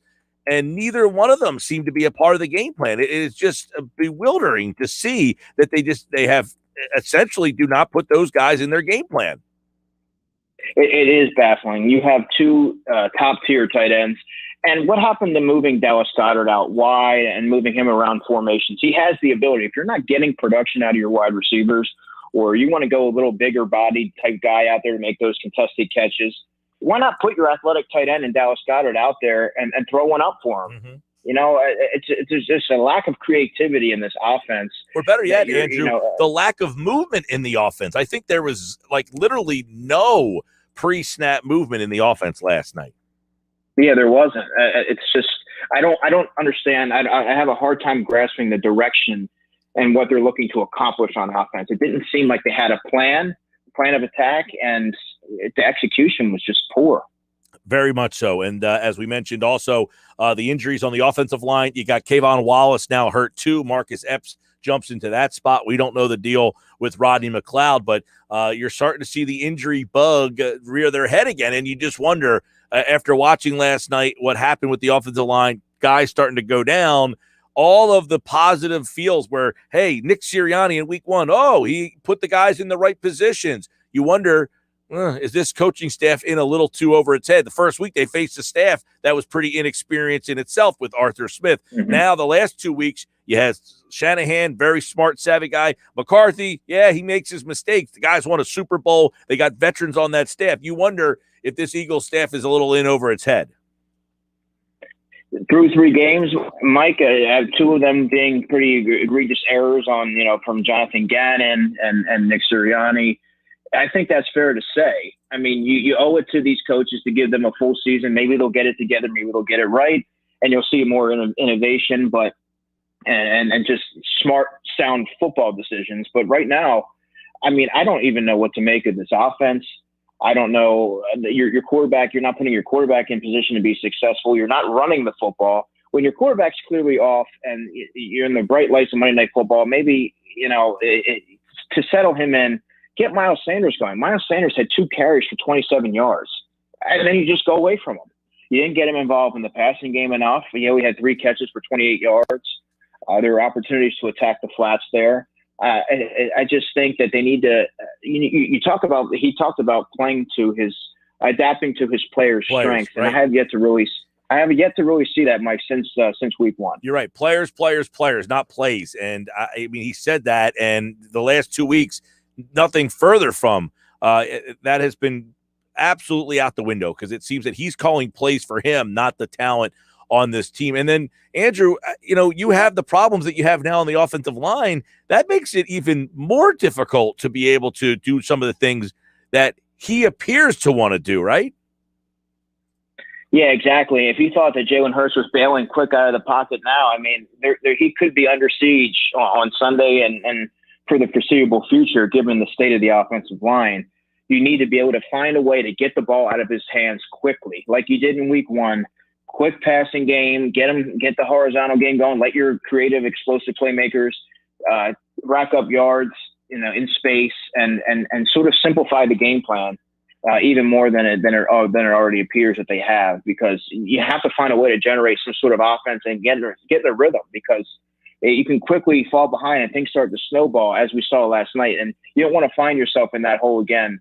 Against that high-powered Kansas City Chiefs team. Hey, I don't want to, should they start to think about this? But, does Jalen Hurts, in your opinion, have the season to kind of work at this? Or do they say at some point, you know what, we're going to turn to Joe Flacco or even Gardner Minshew, who has been a guy who's won games in this league?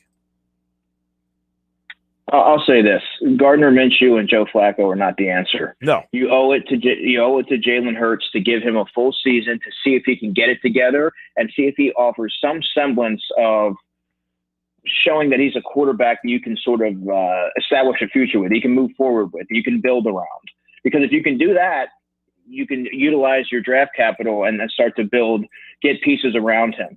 But if there's any question, obviously, you have to look at drafting his replacement, but I think you really need to give him a full sample size, a full season to see what he's capable of doing, because there are times where you see the athleticism, you see the potential, but it has not been consistent enough.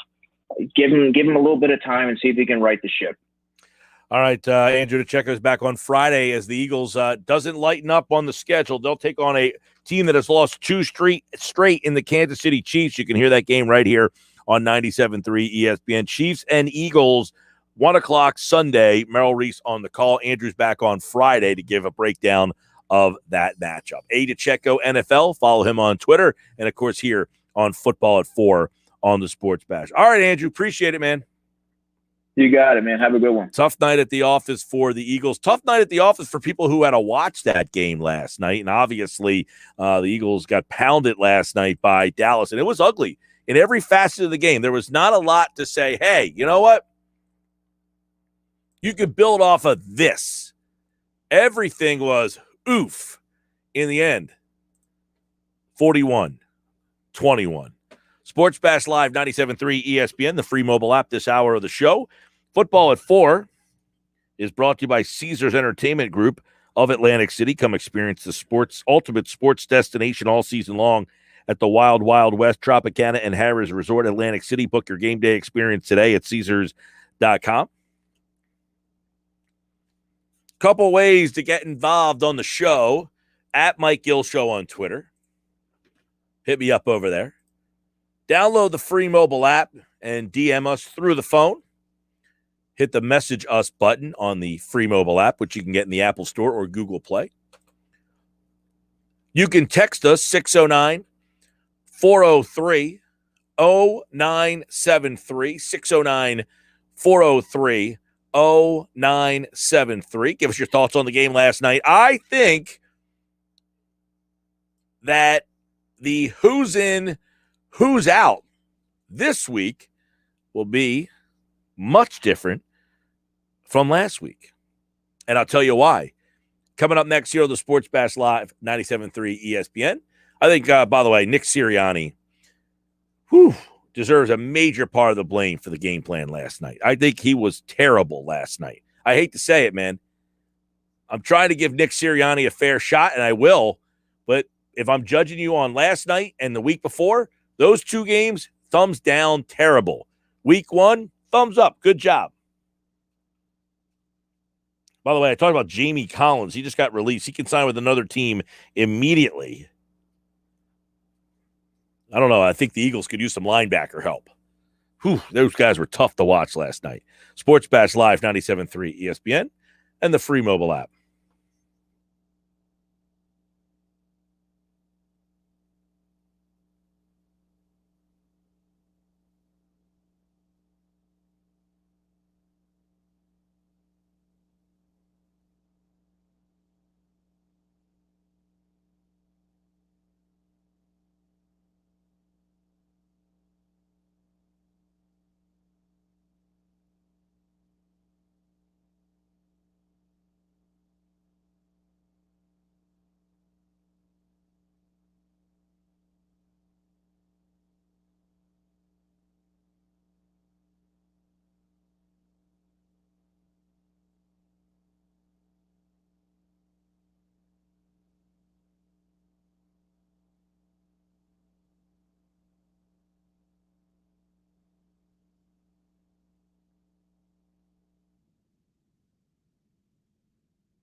428 Sports Bash Live, 97.3 ESPN, the free mobile app. Download the app in the Apple Store or Google Play. Who's in, who's out today on the Sports Bash on 97.3 ESPN? It's brought to you by BMW of Atlantic City, closer than you think, online at bmwofatlanticcity.com. Who's in and who's out after 3 weeks of football in the NFL? We take a look at the teams that I think will make the NFL playoffs. These are the 14 teams that I think will be in the playoffs this season. Obviously, this thing kind of changes and materializes each and every week. By the way, the Manning cast last night did 1.89 million viewers again, so it's right about where it was the week before. So it seems like a lot of people kind of plateaued on that, but I thought I was kind of half and half on that last night. Kind of watched half. I watched the game broadcast for the first half. Once the Eagles I deemed out of it, I flipped to the Manning cast. And it was entertaining. I enjoyed some of the stuff on there. Chris Long was good. All right, who's in, who's out? Here we go. These are the 12 teams I think are in the playoffs. I'll go Bills in the AFC East. They're 2-1. They look good against Washington. Their offense is starting to click. They're scored 94 points, which is best in the AFC so far. They absolutely slaughtered Washington on Sunday. So I like Buffalo in the East. In the North, this one's interesting. Cincinnati's 2-1. Baltimore as well. I'll go Cleveland to win the North. I thought Cleveland looked pretty good, even though they played a pretty bad Bears team. They have 86 points. It's best in the North. Their defense is pretty good as well. I like Cleveland, but Cincinnati, don't rule them out. Okay, you can rule them out. In the South, I like Tennessee, and I think that division is going to kind of be a runaway. I think Indianapolis is going to have problems. I don't think Wentz is really much better than the guy we saw last year. He might be better slightly, but I don't think that team around him is as good as we thought. Indianapolis, tough schedule. They're 0-3. Jacksonville's horrible. Houston's horrible. I think Tennessee runs away with the South. In the West, I know Kansas City right now is in dead last place. They are 1-2. And the Chargers are 2-1. And Broncos and Raiders are both 3-0. So it's Kansas City in dead last. But I'm not turning my back on them just yet. I'll go Kansas City in the West. Wild cards. Last week, I went Vegas, Chargers, Baltimore. And this week, I will go Vegas, Chargers. I like that Chargers team, man. They really should have won that game against Dallas. I'll go Vegas, Chargers, Baltimore again. All right. So Vegas, Chargers, Baltimore. They're my 3 wild cards in the AFC. Flip over to the NFC now. Who's in, who's out? NFC. In the East, I got Dallas. I don't think that one's going to be close. I think Dallas is going to clinch by Thanksgiving, the way things are looking right now. Offensively, they are very good.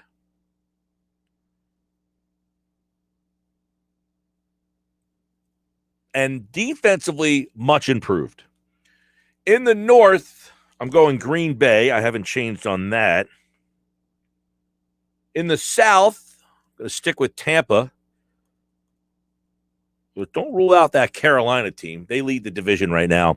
And in the West, I'm going to go with the Rams.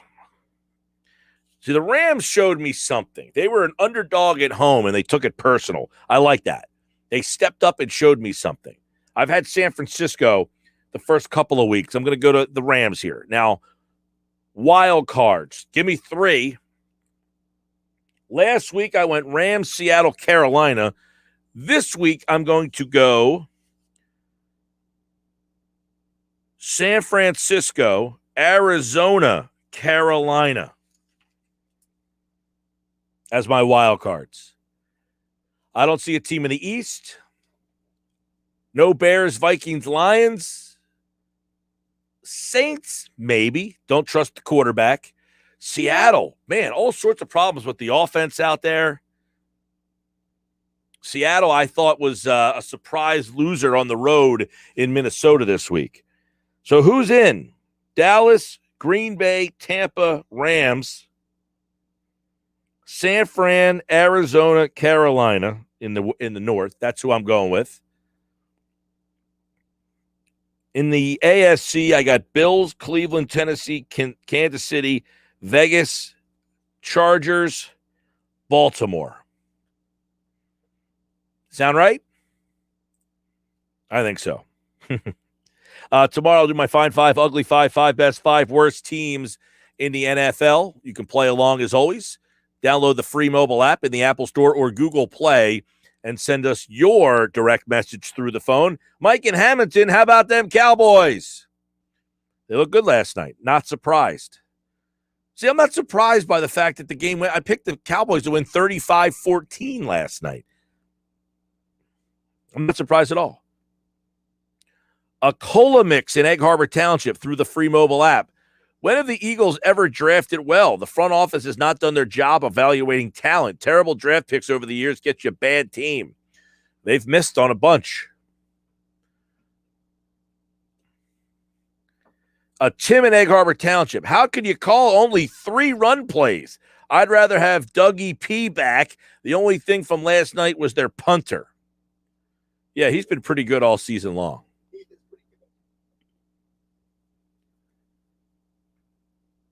All right, Sports Bash Live 97.3 ESPN. The free mobile app. Coming up on the other side, when we return, the Professor John Clayton is here. Wait till you hear what he has to say about that game last night. Stick around for that. John Clayton's 5 takeaways from the first 3 weeks of the NFL season. The first 3 weeks, a lot of action, lots of close games, some comebacks, and several teams that have surprised for good and bad. So who have been those teams? As the calendar gets ready to go to October, John Clayton has his 5 takeaways on what we've seen so far. I asked you yesterday, your biggest takeaway from the first 3 weeks of the NFL. We'll get John Clayton's 5 biggest takeaways coming up next here on the Sports Bash Live on 97.3 ESPN and the free mobile app.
All right, John Clayton from the Washington Post will join us in just a second to give us his 5 storylines that he's seen through 3 weeks of the season. We gave you ours yesterday.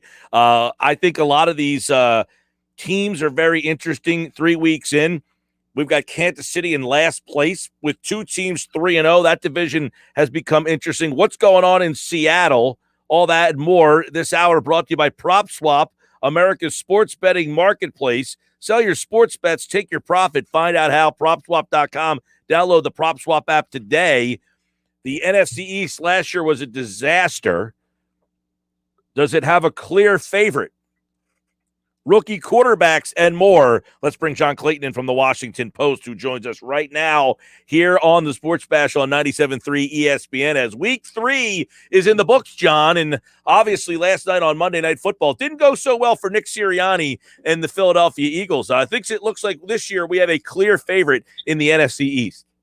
Yeah, no doubt. It looks like it's going to be the Dallas Cowboys because, I mean, you look around the division and you see not a lot of positive things except for Dallas because Dallas offense, they see with Dan Quinn to be a little bit better on defense.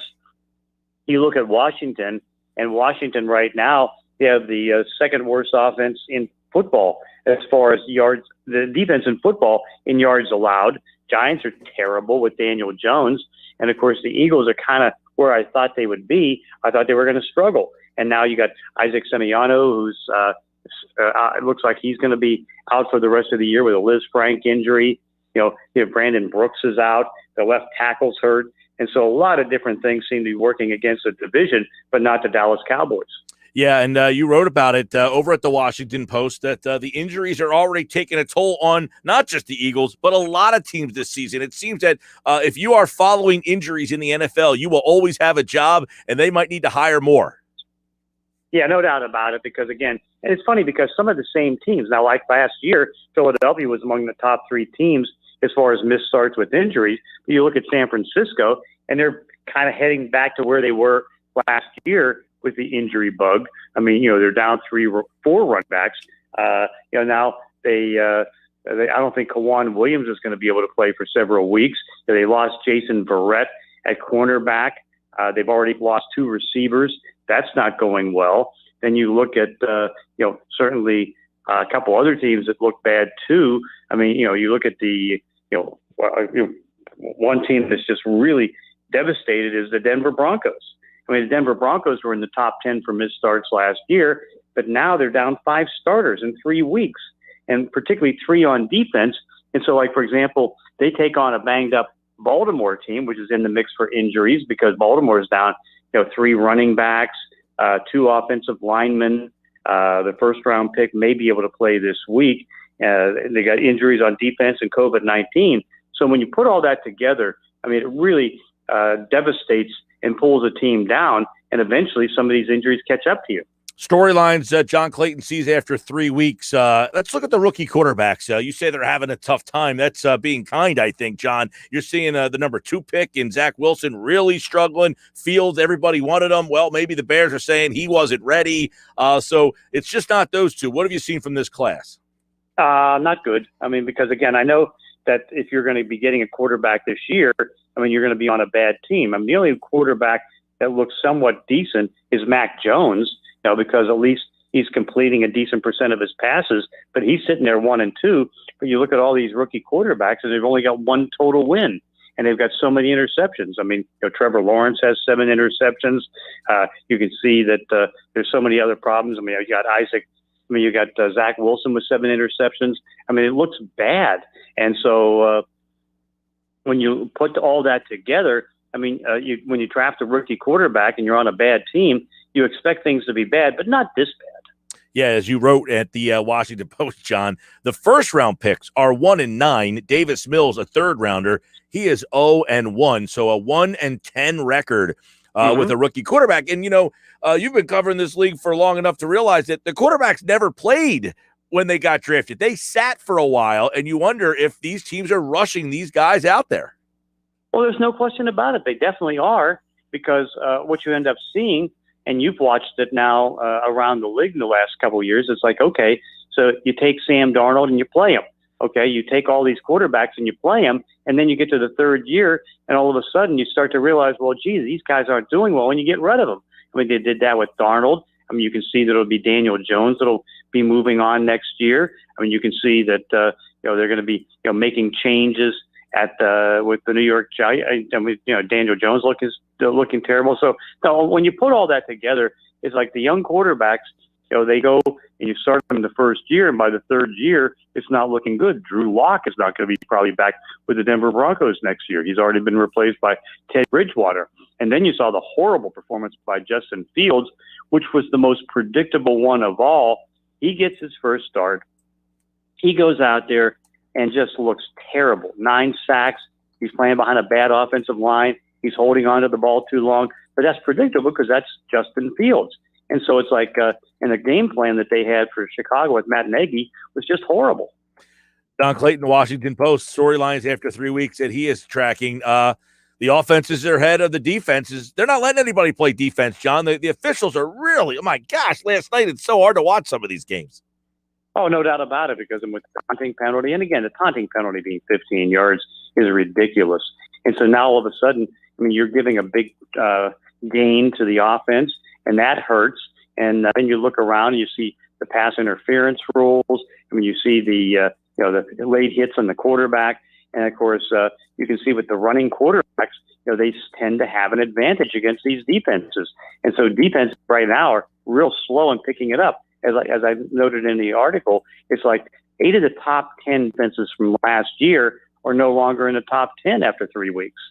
Yeah, there's a lot of things that are different from last year, as you note in the article as well. John Clayton is with us, that, teams that are kind of off the radar that were not playoff teams last year, all of a sudden we're starting to talk about a lot of these teams. You got the Raiders, you got the Broncos, both undefeated. I mean, the Bengals right now, they're 2-1 leading the division. Carolina's 3-0. So a lot of interesting storylines after 3 weeks of teams that we maybe didn't have high expectations for. No, I mean, it's possible that the Carolina Panthers could be one of the surprise teams. I mean, you're looking at what they're doing on defense with their blitzing package. Phil Snow has them number 1 in the league. Darnold's done a decent job, probably as good as any of the 14 quarterbacks who moved to different teams. I mean, he's looking positive. And no doubt that when you have Derek Carr throwing for 405 yards a game and Max Crosby looking like one of the better players in the league on the improved Raider defense, they look good. Now we'll see about the Broncos, because the Broncos had 3 easy starts, because they end up going up and they play a bad Giant team, and they played the 2 worst teams in football, the Jets and the Jaguars, and they're 3-0. But now they have to go play Baltimore, and they're going to be down, 5 starters at least. Yeah, I know. And then a couple of teams that had playoff aspirations that, if we had this conversation 5 weeks ago, John, we would have said, yeah, Pittsburgh, Seattle. I think Seattle, a lot of people thought was the favorite in that West. Right now, they're really struggling, and they're struggling on offense a little bit. Yeah, they are. I mean, because they can't get consistency with the running game. They had communication problems in Minnesota with the offensive line, inconsistency in the second half with Russell Wilson, but defensively, they're at 440.3 yards a game. I know you're out there in Seattle, and I'm wondering, I was listening on my way into work today, and I heard them talking about some of the Seattle fans are a little panicky about what they're seeing from Russell Wilson. Is there any concern with Wilson kind of, taking a step back? No, it's the continued story about, because Russell complained at the end of last year, and everybody kind of keeps bringing that up, but it's such an overdone story. I mean, Russell he's completing by over 70% of his passes. He's throwing for over 300 yards a game. I mean, he's getting, enough points. It's just that, it's just not all clicking together. And again, you're asked to do so much when the defense is giving up so much. Hey, let's go back to what happened last night, John, and look at Dallas, because they went toe-to-toe with Tampa. They get the win on the road against the Chargers, and they dismantle Philadelphia last night. Watching that Cowboys team, is this the year we can finally, it's been 30 years, finally take them seriously? No, I think you have to take them seriously. I don't know if you want to make them a Super Bowl contender this early, because, again, it's been 30 years, but I think that you have to take them seriously. Dak Prescott is playing at an MVP level. I mean, they've got good receivers that are still healthy. They're doing well. They've got one of the better offensive lines in the league, and they've improved on defense. All right, John Clayton from the Washington Post. Week 4 starts Thursday night. Not a great game, by the way. Jacksonville, Cincinnati. Oh God. Real quick, by the way, before I let you run, John, do you like the Monday night wild card game? The Monday night wild card game. I like it. Yeah. Now it's going to be tough on that team that plays Monday night because they've got a short week. Right. But no, I like the idea because again, it just adds more football. Sure. Now, when John Clayton watches football Monday night, did you watch the Manning cast or are you watching the game? I'm watching the game. All right. I need to see what happens in the game. Yeah, I was conflicted last night because when the Eagles are playing, I feel like I had to watch the game, and the other team's playing when I'm not as intently watching. Now you're doing it at a national level as opposed to me, but man, it is entertaining. At halftime last night, when that game was over, in my mind, I flipped over and watched a little bit of the Manning cast.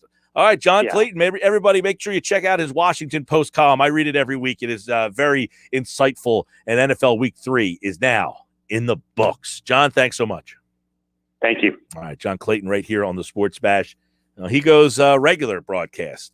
Now, I went half and half last night. I kept asking, what's everybody going to do? Now, I tried to do the 2 TV thing. Now, I don't have a room that has 2 TVs in it. That's one issue. Now, I have like a laptop I could do. So on the big TV last night, I went game, and on my phone, I went Manning.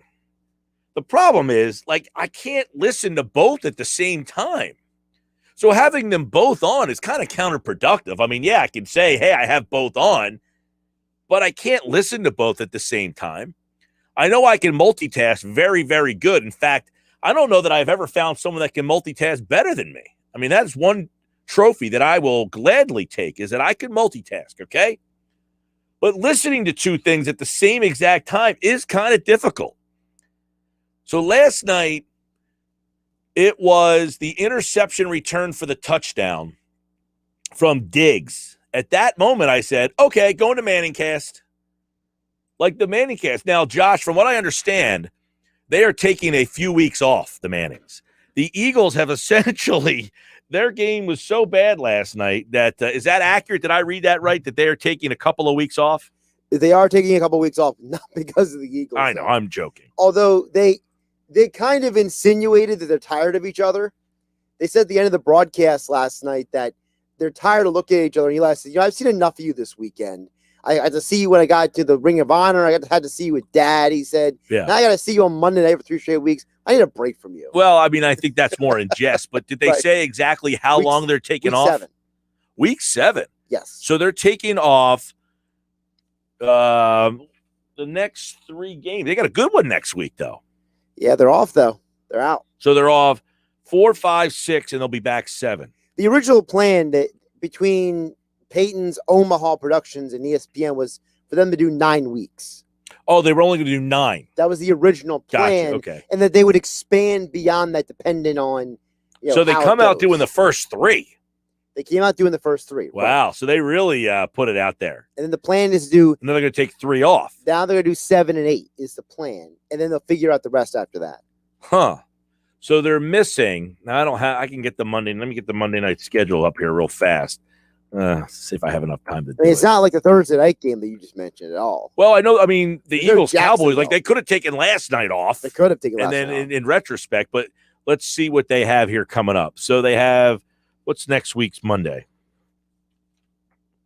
The 4th. So they're getting they're taking Raiders, Chargers, Colts, Ravens, and Bills, Titans. They're taking those 3 off. Bills Titans should be a good Bills, game. Titans though. might be a good one. They're coming back for Saints, Seahawks. Nah, Yes. don't do that one.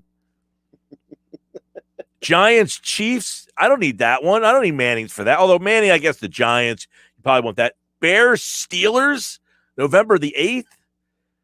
Rams, Niners. So that's a good Monday night game. Giants, Tampa Bay. I mean, how are the Giants they're getting tattooed again on Monday night? They're playing Tampa and the Chiefs on Monday night. Who made that Oy, schedule? boy. Tuesday with Thompson, the PT's next.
All right, Sports Bash Live, 97.3 ESPN, the free mobile app. It's a Tuesday. It means it's a Tuesday with Thompson. I would imagine the PT is fired up, and it's not about the fact that they still don't have the sponsor for this segment, but it's probably about the fact that the Philadelphia Eagles were absolutely disgraceful last night, Pete Thompson. It's not much. You lose in the NFL, you get your butt whipped sometime, and it happens. Like, I don't get too overreactionary with wins and losses. And, they lost that game to the Saints a couple of years ago, 48-7 or 41-7. And then they played the Saints again a couple of weeks later in the playoffs and really almost beat that team. So, yes, they looked bad last night. No excuses there. The better team won, hands down. I said 35-14 Dallas. I thought it would be a blowout. I think Dallas just flat out has a better roster. That being said, when you actually watch it happen, it is disheartening to know that what you thought was actually true, that the Dallas Cowboys are that much better than you currently. Very discouraging. And I heard Scott Grayson on earlier saying, he envies the people that got to go to bed at halftime. I had to be up at 5 this morning, and I did not go to bed because I guess I'm a glutton for punishment. No, I mean, the old training that you have, you trained me in the years that we did the show together in studio still kicks in. I mean, plus I don't quit Eagles games. Even when they're getting blown out, you never know when some significant injury might happen at the end or something may happen that you want to watch or see. And when it all got said and done, and I basically was on my way to bed, I wrote, hands down, the better football team won this game. My biggest concern is the penalties, that the Eagles lead the entire NFL in penalties. And I said my second biggest concern was the fact that 3/5 of the starting offensive line is now out, and Isaac Seumalo getting carted off with the foot, which we now know is Liz Frank, right? That's not good. And that was what I jumped to and just left it out there on social media to see, who said what and who thought what and what their reactions were going to be. And people were going after everybody. I mean, there's nobody that's without blame today. They're going after the coach, deservedly so. They're going after the defensive coordinator, deservedly so. They're going after the quarterback. They're going after Derek Barnett. I mean, you name it, they're going after people, and they should be. And it was an embarrassment. It's not the fact that they lost. It's how they lost.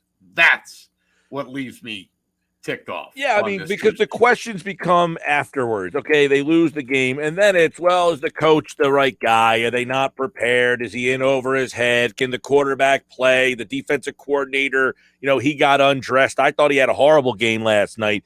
For all intents and purposes, he just got completely outclassed by Dak Prescott and Kellen Moore. They just, when he zigged, they zagged. When he tried to change, they saw it coming. So you start to ask these questions. You're 3 games in, and you're wondering, we just hired this guy. Do you now what? I mean, so I don't think it's fair to judge him. They won week 1, right? And they looked like the far superior team against a really bad team, which we now know was really bad. I mean, yeah, but that being said, they just beat the Giants this week. They almost, Atlanta had a lead in the 4th quarter against Tampa Bay last week. My problem is this. I'm just focusing on the Eagles, and they have regressed every week. They looked unbelievable in week 1. Is that they looked terrible in week 2, and they looked even worse in week 3. That's the point, is that in week 1, you didn't say, man, this guy looks out of he doesn't look like, he looked like, hey, he accentuated the positives. He put the ball in the guy's hands and let them make plays. He didn't try to do too much. He did, exactly what you wanted him to do.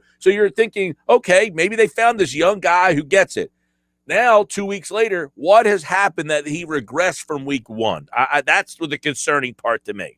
Well, and you sit there and you look at things like when I saw it concerned me that Jalen Hurts was barking at Devontae Smith like it was his, Devontae Smith falls down and he's telling him you can't fall down on your route, and I understand there's a lot of people today that are, I had a guy come up to me at work first thing this morning and say, the problem is that the receivers stink. Well, I was thinking to myself, there's a lot more problems than that, sir. But if that's where you'd like to start with, okay. He was ticked off the fact that he doesn't think Devontae Smith is all that and Rager's all that, and that Quez Watkins is the guy that's actually got heart and effort and making plays. I look at it like this. I tweeted out at one point last night, oddly enough, that Quez Watkins appears to be the most polished receiver they have right now. which is scary, isn't it? Since one of the receivers won the Heisman. I look at it like this: that there was nobody that was without blame last night, but it starts and ends with the head coach, and I don't understand. Like, am I correct? Right before I came on with you, I was trying to go through the play-by-play. Where was Miles Sanders, number one, and number two? Didn't he have one run for 23 yards? And you're like, oh, there you go. Let's do that again. Yeah. Oh, and they didn't. He had 2 carries for 26 yards, and one of them he broke through the line.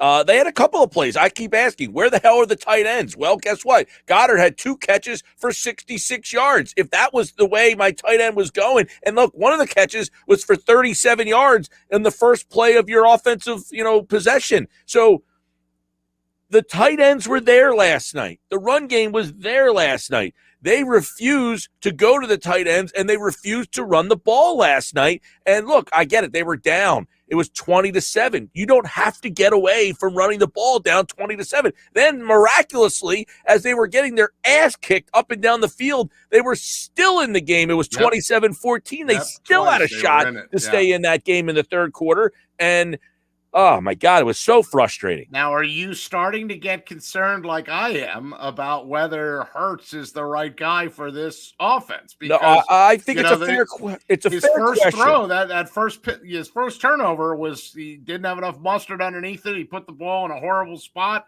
You start sitting there and analyzing his throws. Like, after week 1, I was one of the guys, too. I was yelling, like, why doesn't he throw the deep ball? Here's a thought. Maybe he can't. He threw the deep ball to Watkins in the one game in the 91-yarder. That was a great pass. Last night, that throw was underthrown. I said this earlier, PT. If you told me, I don't think it's fair to make a decision on him yet. It's just not fair.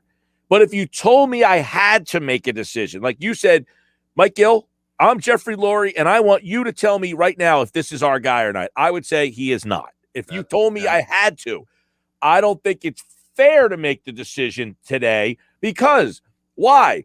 Well, I already now am down to my down 3 starting offensive linemen again. So now he's going to be behind a line that's a piece of crap yet again, and he's working with a rookie receiver and 2 second-year guys. I mean, you're asking a second-year quarterback to play with no offensive line, and now you're saying your skill position players, he doesn't have – the only guys that he has to throw to that have experience are the tight ends, and they refuse to call any plays for them. Which is why that's so baffling. Normally with rookie quarterbacks, there's 2 things you try to do. Establish the run, and that takes some pressure off the rookie quarterback, or use your tight ends. They have 2 of them. Don't use them. They have a running back. Don't use them. Sure, let's just go get the guy killed back there. PT. Okay, you don't want to run the ball? The extension of the run game is the short, quick pass out of the backfield. Mm-hmm. They don't do that. The running backs don't get involved in the pass game. Okay, you don't want to throw the running back. How about a bubble screen? Hey, that just went away from the offense. How have you scored? In the preseason, Quez Watkins caught the ball behind the line of scrimmage and shot up the field 75 yards. How did they score against the Falcons? Jalen Reagor caught the ball behind the line of scrimmage and scored for 25 yards out. Mm-hmm. That play needs to be incorporated when you have these smaller, quick wide receivers, and then you use the middle of the field to make the down and distance more manageable. That's what it's about. It's making – Dallas took what you gave them. You want to give me 6 yards? I'll take 6. You want to give me 7, 8? Okay, fine. Make it a down and distance that is a makeable. The Eagles were constantly second and 10, third and 10. I mean, this all night long. It was the same story last year, and I think last year it was because the quarterback just simply couldn't pitch and catch 5 yards down the field. This is because the coach is calling plays that are not conducive to the talent he has. And what did he say last week? Players, players, players. You're not calling plays for these players. You're calling plays that you want to call. Yeah, and that's why I think the blame starts with the coach and ends with the coach. I mean, it also, you hit a lot of players in between, yet you can't absolve Jonathan Gannon because, good Lord, I remember when Kellen Moore was playing, When did he turn into this genius offensive coordinator that could Wow, play a game to be of cat fair, and mouse? people thought he was a genius offensive coordinator last year until, he wasn't. Till he wasn't, right? Well, but he has all his pieces back too. That's true. And not for nothing, but everything we talked about the week going into about the fact that don't think that the Cowboys don't have two running backs. They do, Ezekiel Elliott and Tony Pollard both. Yeah, but you just said something there, PT. They have two, and oh my God, they used them both. Shocking, right? Here's a novel concept. Use the run to set up the pass, or use the pass to set up the run instead of just pass. Yeah, it drove me crazy. I mean, even things like clock management, really left a sour taste in my mouth right before the half. What were they doing with their timeouts before the half, or what were they basically playing to eat up the clock and then just Dallas? The Eagles.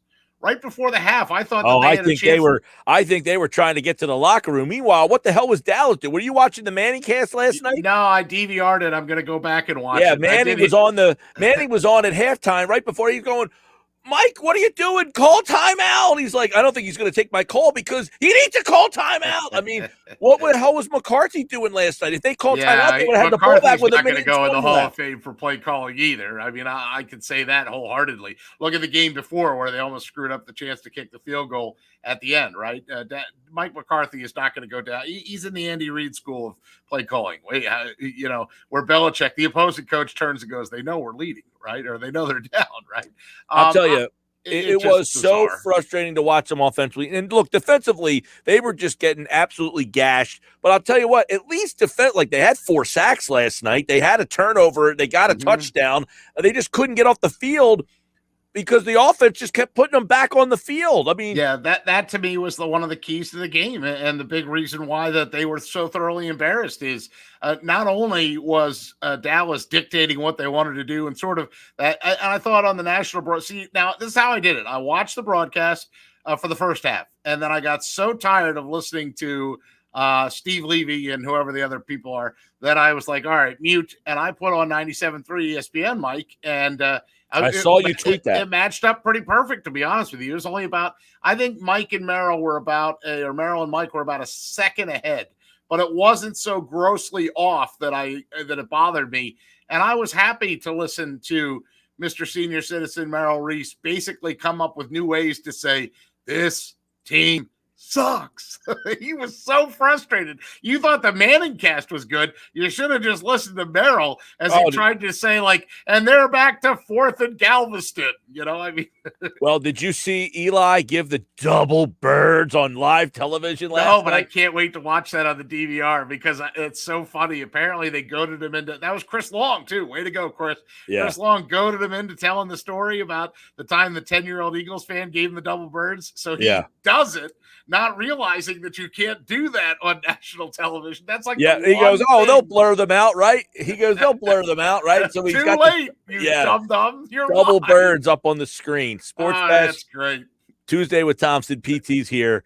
It was just frustrating. And look, now it's real. Me at the beginning of the year, I said, look, if the offensive line's healthy, I think they can be competitive. Their line is good enough that their offense has some young skill players, but the line should allow them to be creative with the offense, get the ball to the right guys. Well, now you've lost 3 guys on the damn line, and I think danger. When they lost 2 guys on the line. Warning. Well, what happened, PT? I picked Dallas 35-14. Yeah, you were more in the ballpark than I was. And as soon as the 2 linemen went out, when it was Dickerson and Dillard, I said they got no shot.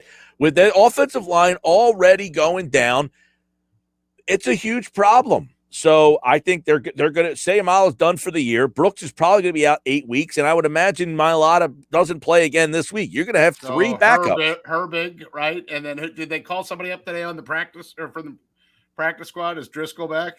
Driscoll's 21-day window got opened. Okay.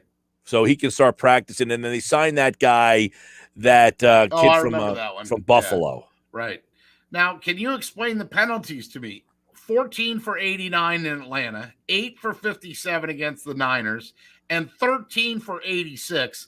A league-high 35 penalties in 3 games. That's the most in franchise history. It used to be 33 back in 1954. Oh, yeah, and they have 8 more penalties than anybody else in the NFL. Why? he was asked about it last night, and I wish the Eagles, for whatever reason, when they're on the road, they don't send the transcripts out. Oh, right. I don't understand. Well, they maybe don't send as many people, or maybe that guy's got multiple roles. He has to run between here. Who knows? They should. Right, right. They should. So he said some cockamamie answer in the press conference about Barnett and the penalties. But look, they're an undisciplined young team who has injuries now. Since you brought up Barnett, did you see that the cameras caught Sirianni when the Barnett penalty happened? Now watch my lips here if you're on the StreamYard. Him again. Oh, it's him. It's always him. That's what he said. It's always him. Well, guess what? And they caught him right on camera saying that. It's always him. Then bench him. Yeah, right? I understand that you have no BG. That was the first time. Like, I'm telling you, Mike Gill, I was trying really hard not to tweet last night. I was just going to be a fan. I was just going to watch the game. And then Barnett did that dumb moron move. And I'm like, oh, got to grab the phone. I have to tweet about that because that guy's a dum-dum. I cannot stand it. Speaking of which, I hope you're not absolving Howie and the talent evaluators or the lack of talent on this team, because, you look on the other side and you see Micah Parsons and you see Trayvon Diggs and you think, Dallas's defense looks pretty good. Those guys are pretty young. The last time the Eagles drafted a defensive Pro Bowler? 9 years ago. They can't find talent. They just keep finding duds. Yeah, because you draft Derek Barnett. Yeah, he was a winner. You trade up in the draft to get Derek Barnett. I mean, he has been a total disaster.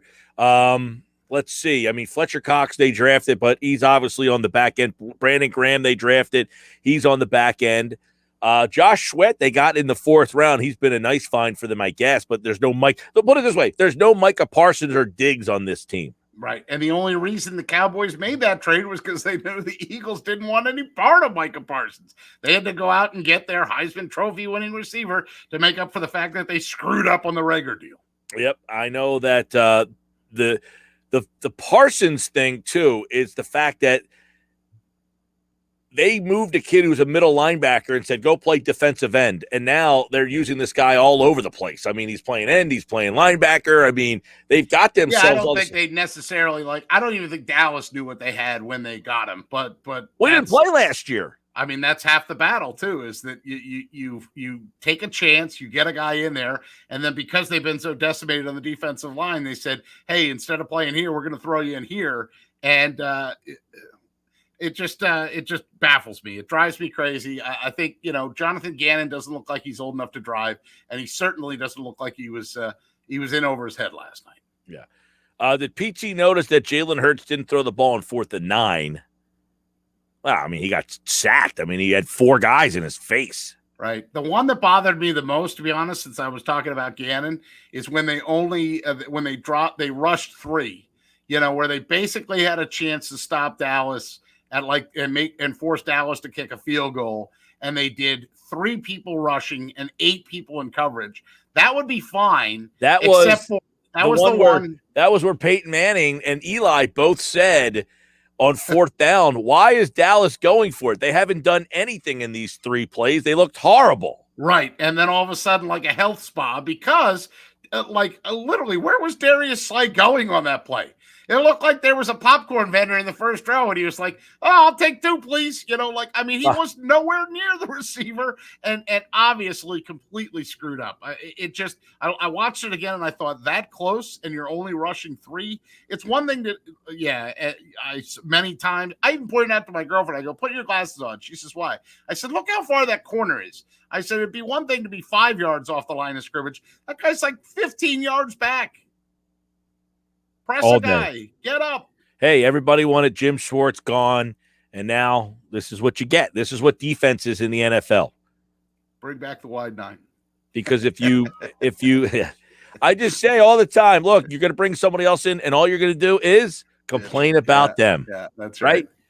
All right, there's a couple other things we should touch on. One, the Flyers play tonight. They do. We're excited. We're going to watch them. Check them out a little bit. Yeah.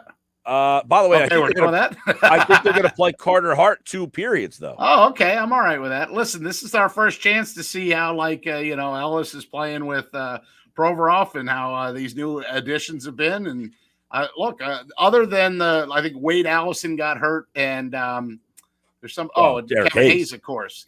Hayes is probably Kevin Hayes. Kevin Hayes, but that gives I'm looking at Derek Barnett. I do see the video of Sirianni saying it's him again, and he does not look happy. Yeah, that's him again, right? Like son of a. Yeah. What else is on the docket? Phillies. There's a little baseball game in Atlanta. I figured you might go there a little bit too. Yeah.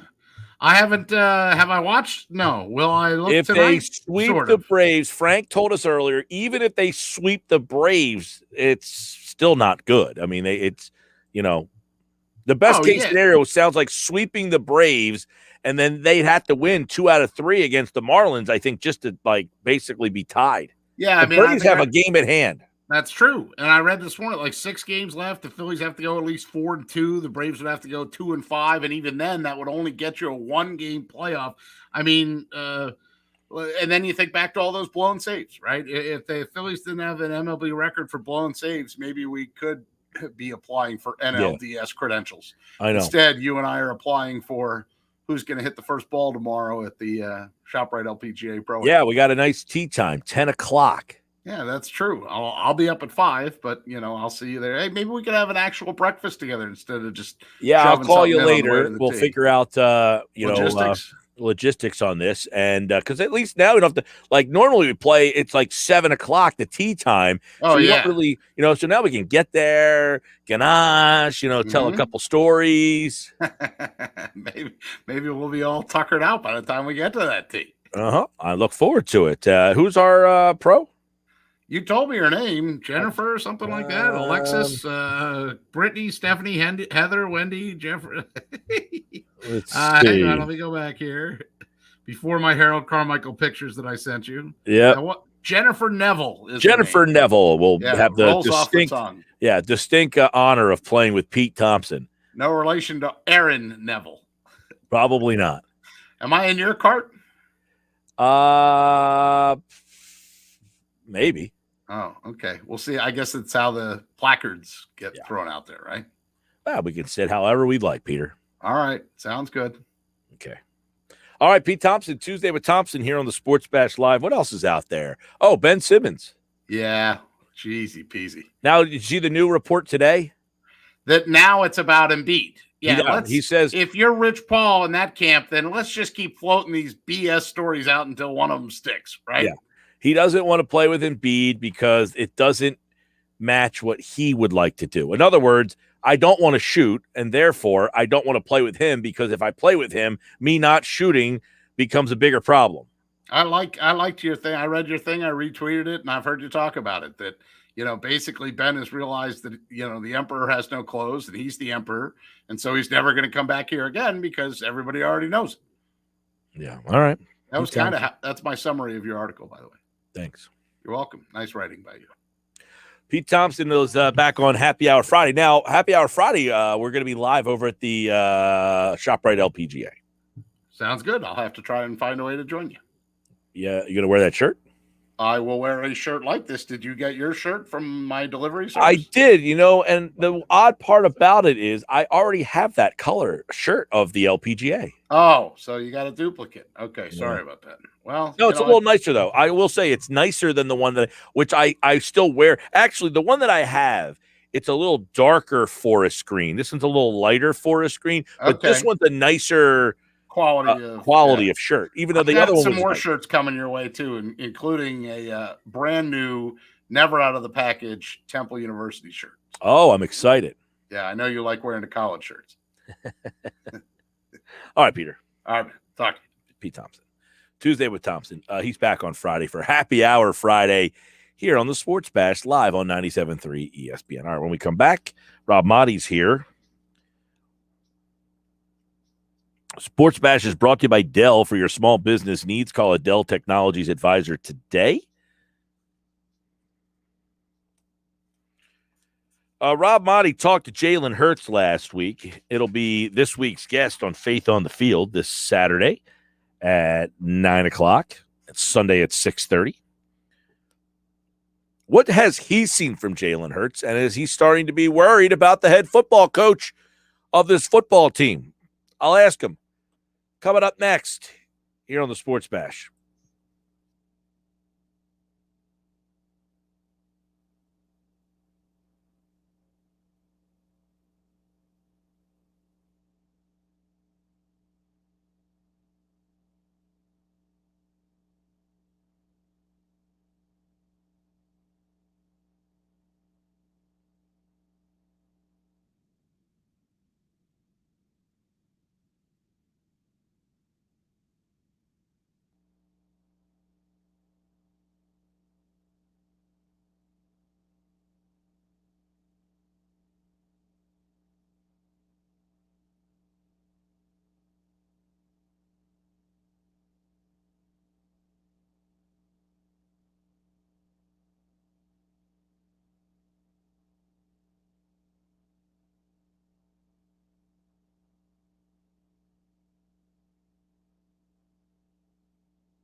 531 Sports Bash Live, 97.3 ESPN. Rob Maaddi is brought to you by Resorts Casino Hotel in Atlantic City. He joins us Tuesdays and Thursdays. Last night, Monday Night Football did not go so well. As predicted by many, the Eagles lose that game last night. I had 35-14 Dallas. It looked like a mismatch to me, and it looked like a mismatch when I watched the game last night, Rob. It was not a surprise.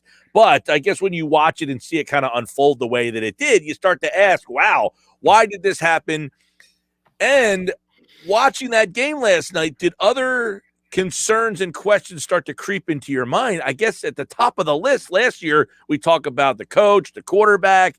Sounds like the same two questions again, the coach and the quarterback. Do we have questions there, Rob? Yeah, I think we do, Mike. And man, you were right on it. 35-14. I had 32-20. So you nailed it, dude. So nice job on that. But you come out of that game with more question marks than I had going in, because week one, Nick Sirianni's game plan, his system, his scheme was impressive. They come out, they dominate the Atlanta Falcons. And now you look at this 2 weeks in a row. The San Francisco 49ers, he was critical himself of his own play calling right there. And then yesterday, it wasn't just the play calling, it was the entire game plan design.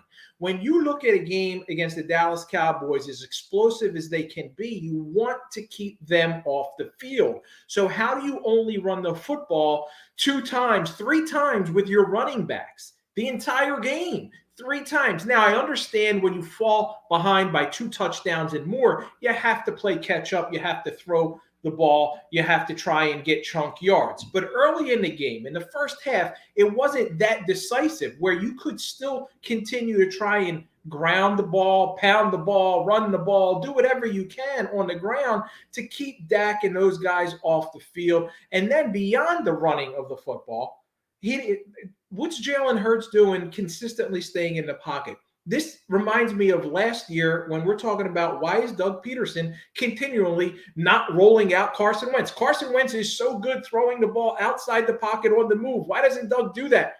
Same thing here. Why is Jalen Hurts not outside the pocket on the move? Where is the creativity? Where is the pre-snap motion? Where is all of that stuff that can keep a defense off balance? We're not seeing that now, and this is 2 consecutive weeks of that. So, yeah, that is somewhat concerning. And then as far as Jalen goes, underthrows the ball that gets picked early on the first series. Then he's got the pick 6. He bounces back, rebounds nicely. He's got a couple nice throws later in the second half. The touchdown to Greg Ward across his body was a beautiful throw on a broken play. But there's certainly question. This is 3 times that I've counted, and it could be more in the past 2 games where he's underthrown someone deep. And that certainly it leads to question marks. Yeah, there's a lot of questions surrounding the offense for me, Rob, and one of them is you have 2 dependable guys on this team, Zach Ertz and Dallas Goedert, and they are essentially not a part of the offense, even after you open the game up, hitting Goddard on a slant right down the middle of the seam, and he goes for 38 yards, and then he essentially evaporates from the offense. So to me, I go back to what is the identity and game plan of this football team? Who do they want to be? Dallas Goedert catches 2 balls, like you said, 38 yards and 28 yards. Zach Ertz, 4 catches, 53 yards. That's a 13-yard average. That's a first down every time he catches the ball. Why are these 2 guys only targeted 11 times with 6 catches? You're right. You have to utilize your strengths. And then another question and somewhat of a concern, and I know it's early, is Devontae Smith, Mike. Devontae Smith, he falls down on the pick 6, and okay, that's going to happen. But then there's a ball across the middle. It's a 3rd down play. Yes, it's a tough catch. He doesn't hang on to it. And I wasn't there at the game, and I couldn't see, and I'm excited and interested to see this week against the Chiefs, because you're able, when you're there, you're able to look at the guys beyond what the TV shows you. I want to see if he's getting open, because a lot of people are talking about him not getting open with regularity. That's a problem, because as I look at that, and you and I talked about this last week, as I see Micah Parsons being a game changer, a game wrecker on defense, and I see the Eagles trading up to take Devontae Smith instead of staying put and drafting Micah Parsons, I question that and go, well, did you draft a playmaker because everybody wants you to draft a wide receiver and another playmaker, and all of a sudden you got a guy who, hey, Jalen Waddle went ahead of him, and the Dolphins traded a first-round pick to the Eagles to move up to get Jalen Waddle. Yeah. Why did Devontae Smith drop to number 10? I'm not ready to write him off. It's only 3 games. It's just concerns. It's things that we talk about. It's what we voice. Hey, this is what we saw. He can bounce back this week against the Chiefs with a 7 for 115, 2 touchdowns, and we're like, all right, that's why they drafted him in the first round. But right now, the questions are out there. Yeah, absolutely. Where, you have your rookie wide receiver that you traded for, and you helped Dallas. You said, hey, we're going to give picks to jump over you so that you can get this guy, and we're going to take this guy. He's got 110 yards or something like that on the season. So obviously you're wondering, okay, we had a first-round pick last year. He's not being very productive. Now we have a first-round pick this year. Has 11 catches for 115 yards. 10 yards a catch. That's not the explosiveness you were hoping out of the number 10 pick. It seems to me, Rob, that the one guy that Hurts trust is Watkins. Yeah, and Quez Watkins, I believe, has caught every target. 7 for 7 this year, and he's averaging over 20 yards per catch because he had the 91-yard reception. That's going to inflate his stats. But he I believe, is the only player right now who has caught all of the passes intended for him. And to me, that's something that where you have to look at the coaching and say, well, what's up here with Jalen Reagor? Now he's got some numbers. He's making some plays, but what's up here with Jalen Reagor? What's up with Devontae Smith? Why aren't they able to get open? Is this coaching? Is this talent?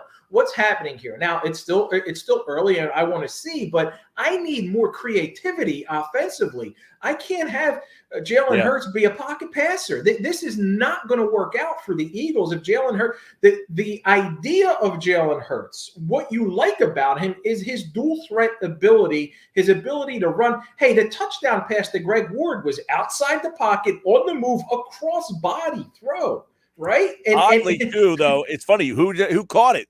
Old reliable Greg Ward. Yeah. I mean, you got to go back to Greg Ward to make a play for you. It seems like, there's Greg Ward catching a touchdown. I want to switch to the defense because Jonathan Gannon's team had a rough night at the office. Now, they did score. They had 4 sacks, but they give up 41 points.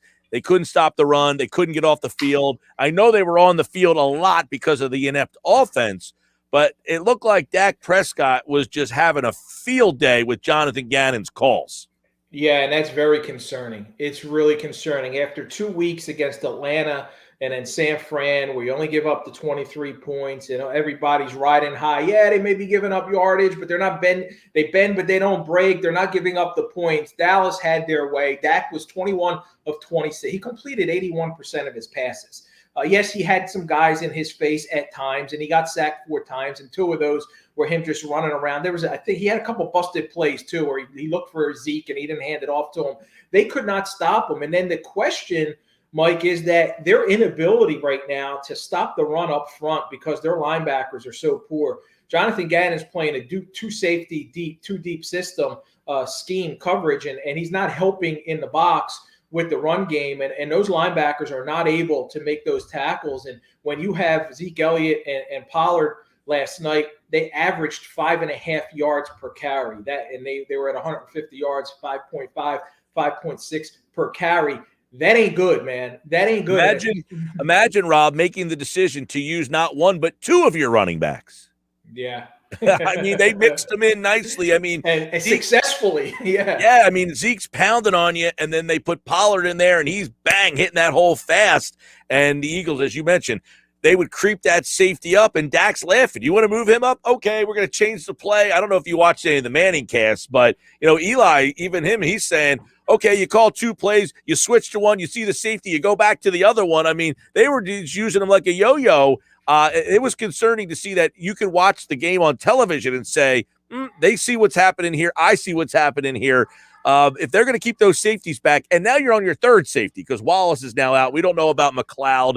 The injury issues, Sayamala out for the year. You're down to 3 backup offensive linemen. Again, Rob, it feels a lot like last year all of a sudden after good vibes after week 1. Yeah, right. And the thing we talked about throughout the offseason was the key to the Eagles having any kind of success, the key to the Eagles being able to hover around 500 and be in contention in an NFC East that appears to be winnable for some.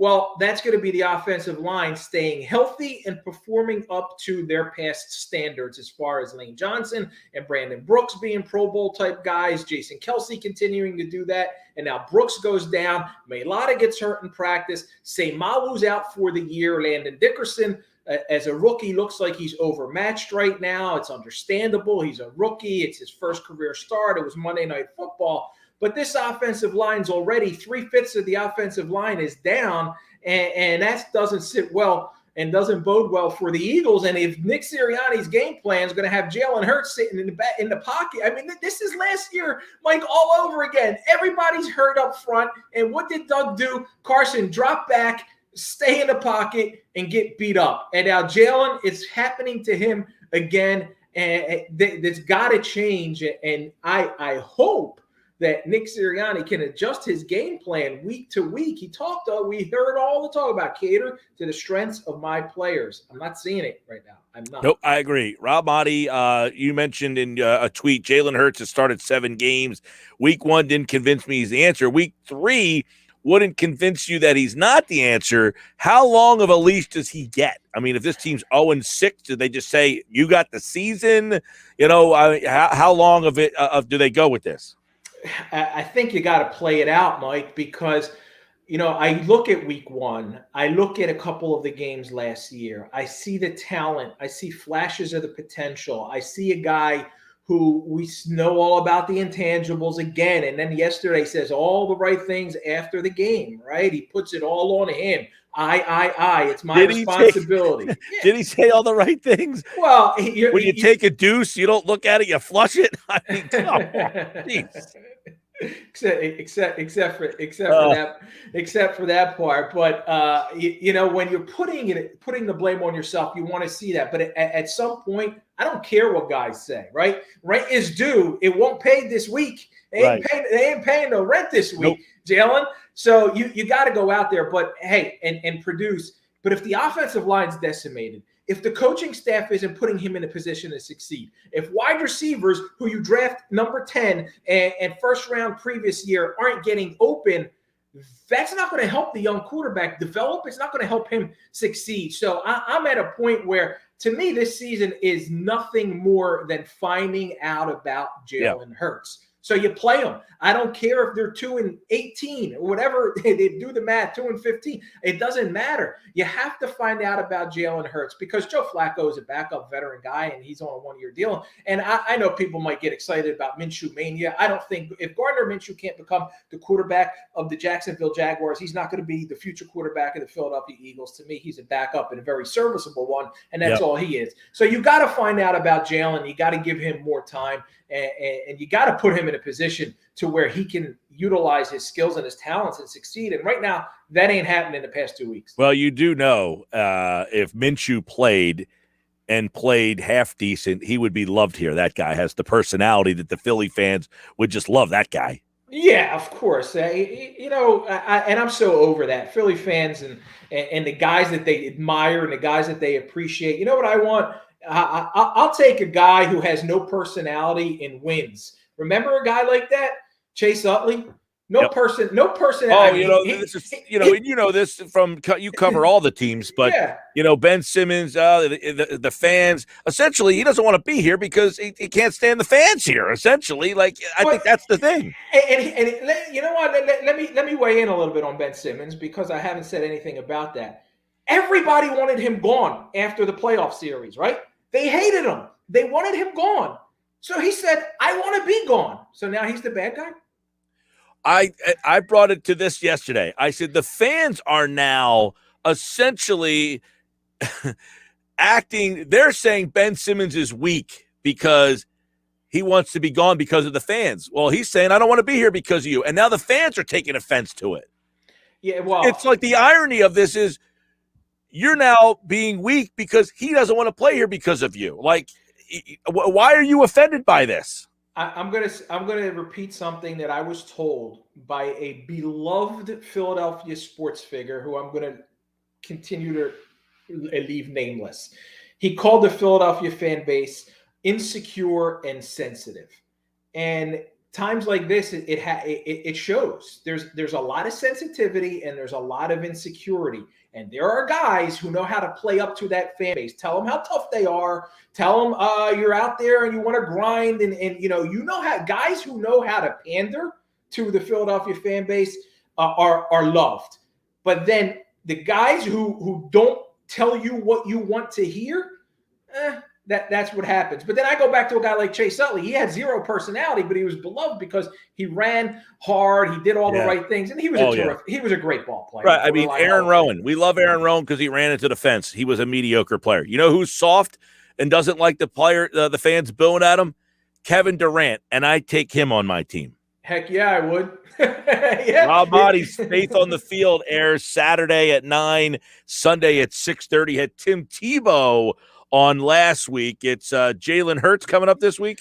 Yeah, it's Jalen, and it'll be an extended conversation about Jalen, his leadership ability, playing in front of those Philadelphia fans, and a little bit of his what his faith means to him. Jalen is a man of strong faith too, as well. So we know all about Jalen, the leader. We want to see what Jalen can do as a QB1 for the foreseeable future, and if he's the answer.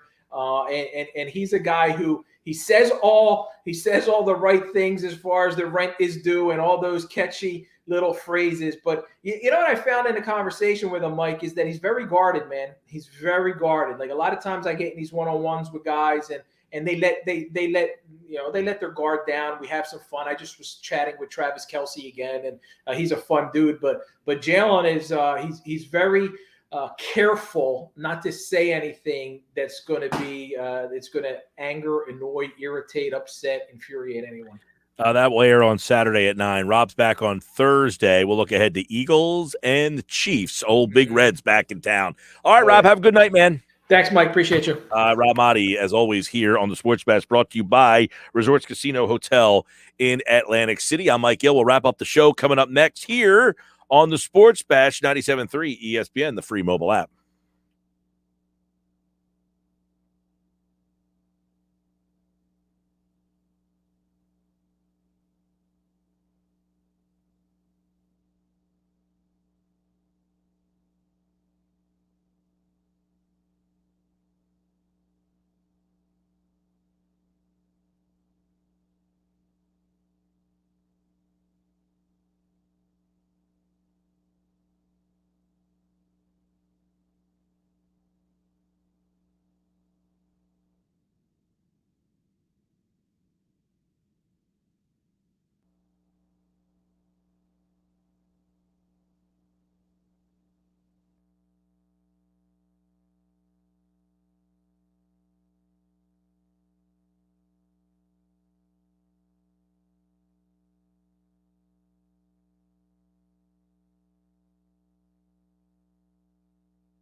All right, we'll wrap up the show with this. A couple thoughts, couple texts. Terry and Galloway text in. The coach was probably the worst coaching hire in sports history. My God, he is over his head. Holy cow. He's already won a game. What would that say for the guy that he beat? Wouldn't that guy essentially be now the worst hire in sports history? Arthur Smith, who actually beat Joe Judge. So would that now make Joe Judge the worst hire in sports history? Now, Joe Judge has won how many games? So you got to go all the way down the line to try to find the worst hire. Nick Sirianni is not the worst hire in history. He's already won a NFL game. He won a game already. That's what's wrong with you people. So irrational. They lost 2 games to 2 teams that are better than them. Did anybody think they were going to beat Dallas or San Francisco? No. Mike, hard to find the positives right now. Hiring a first-time head coach and play caller, a first-time defensive coordinator, and a starting quarterback that got a young team may not have been the best idea. I was shocked how fast the effort died early in the game. Long, frustrating season ahead. Yes, I agree.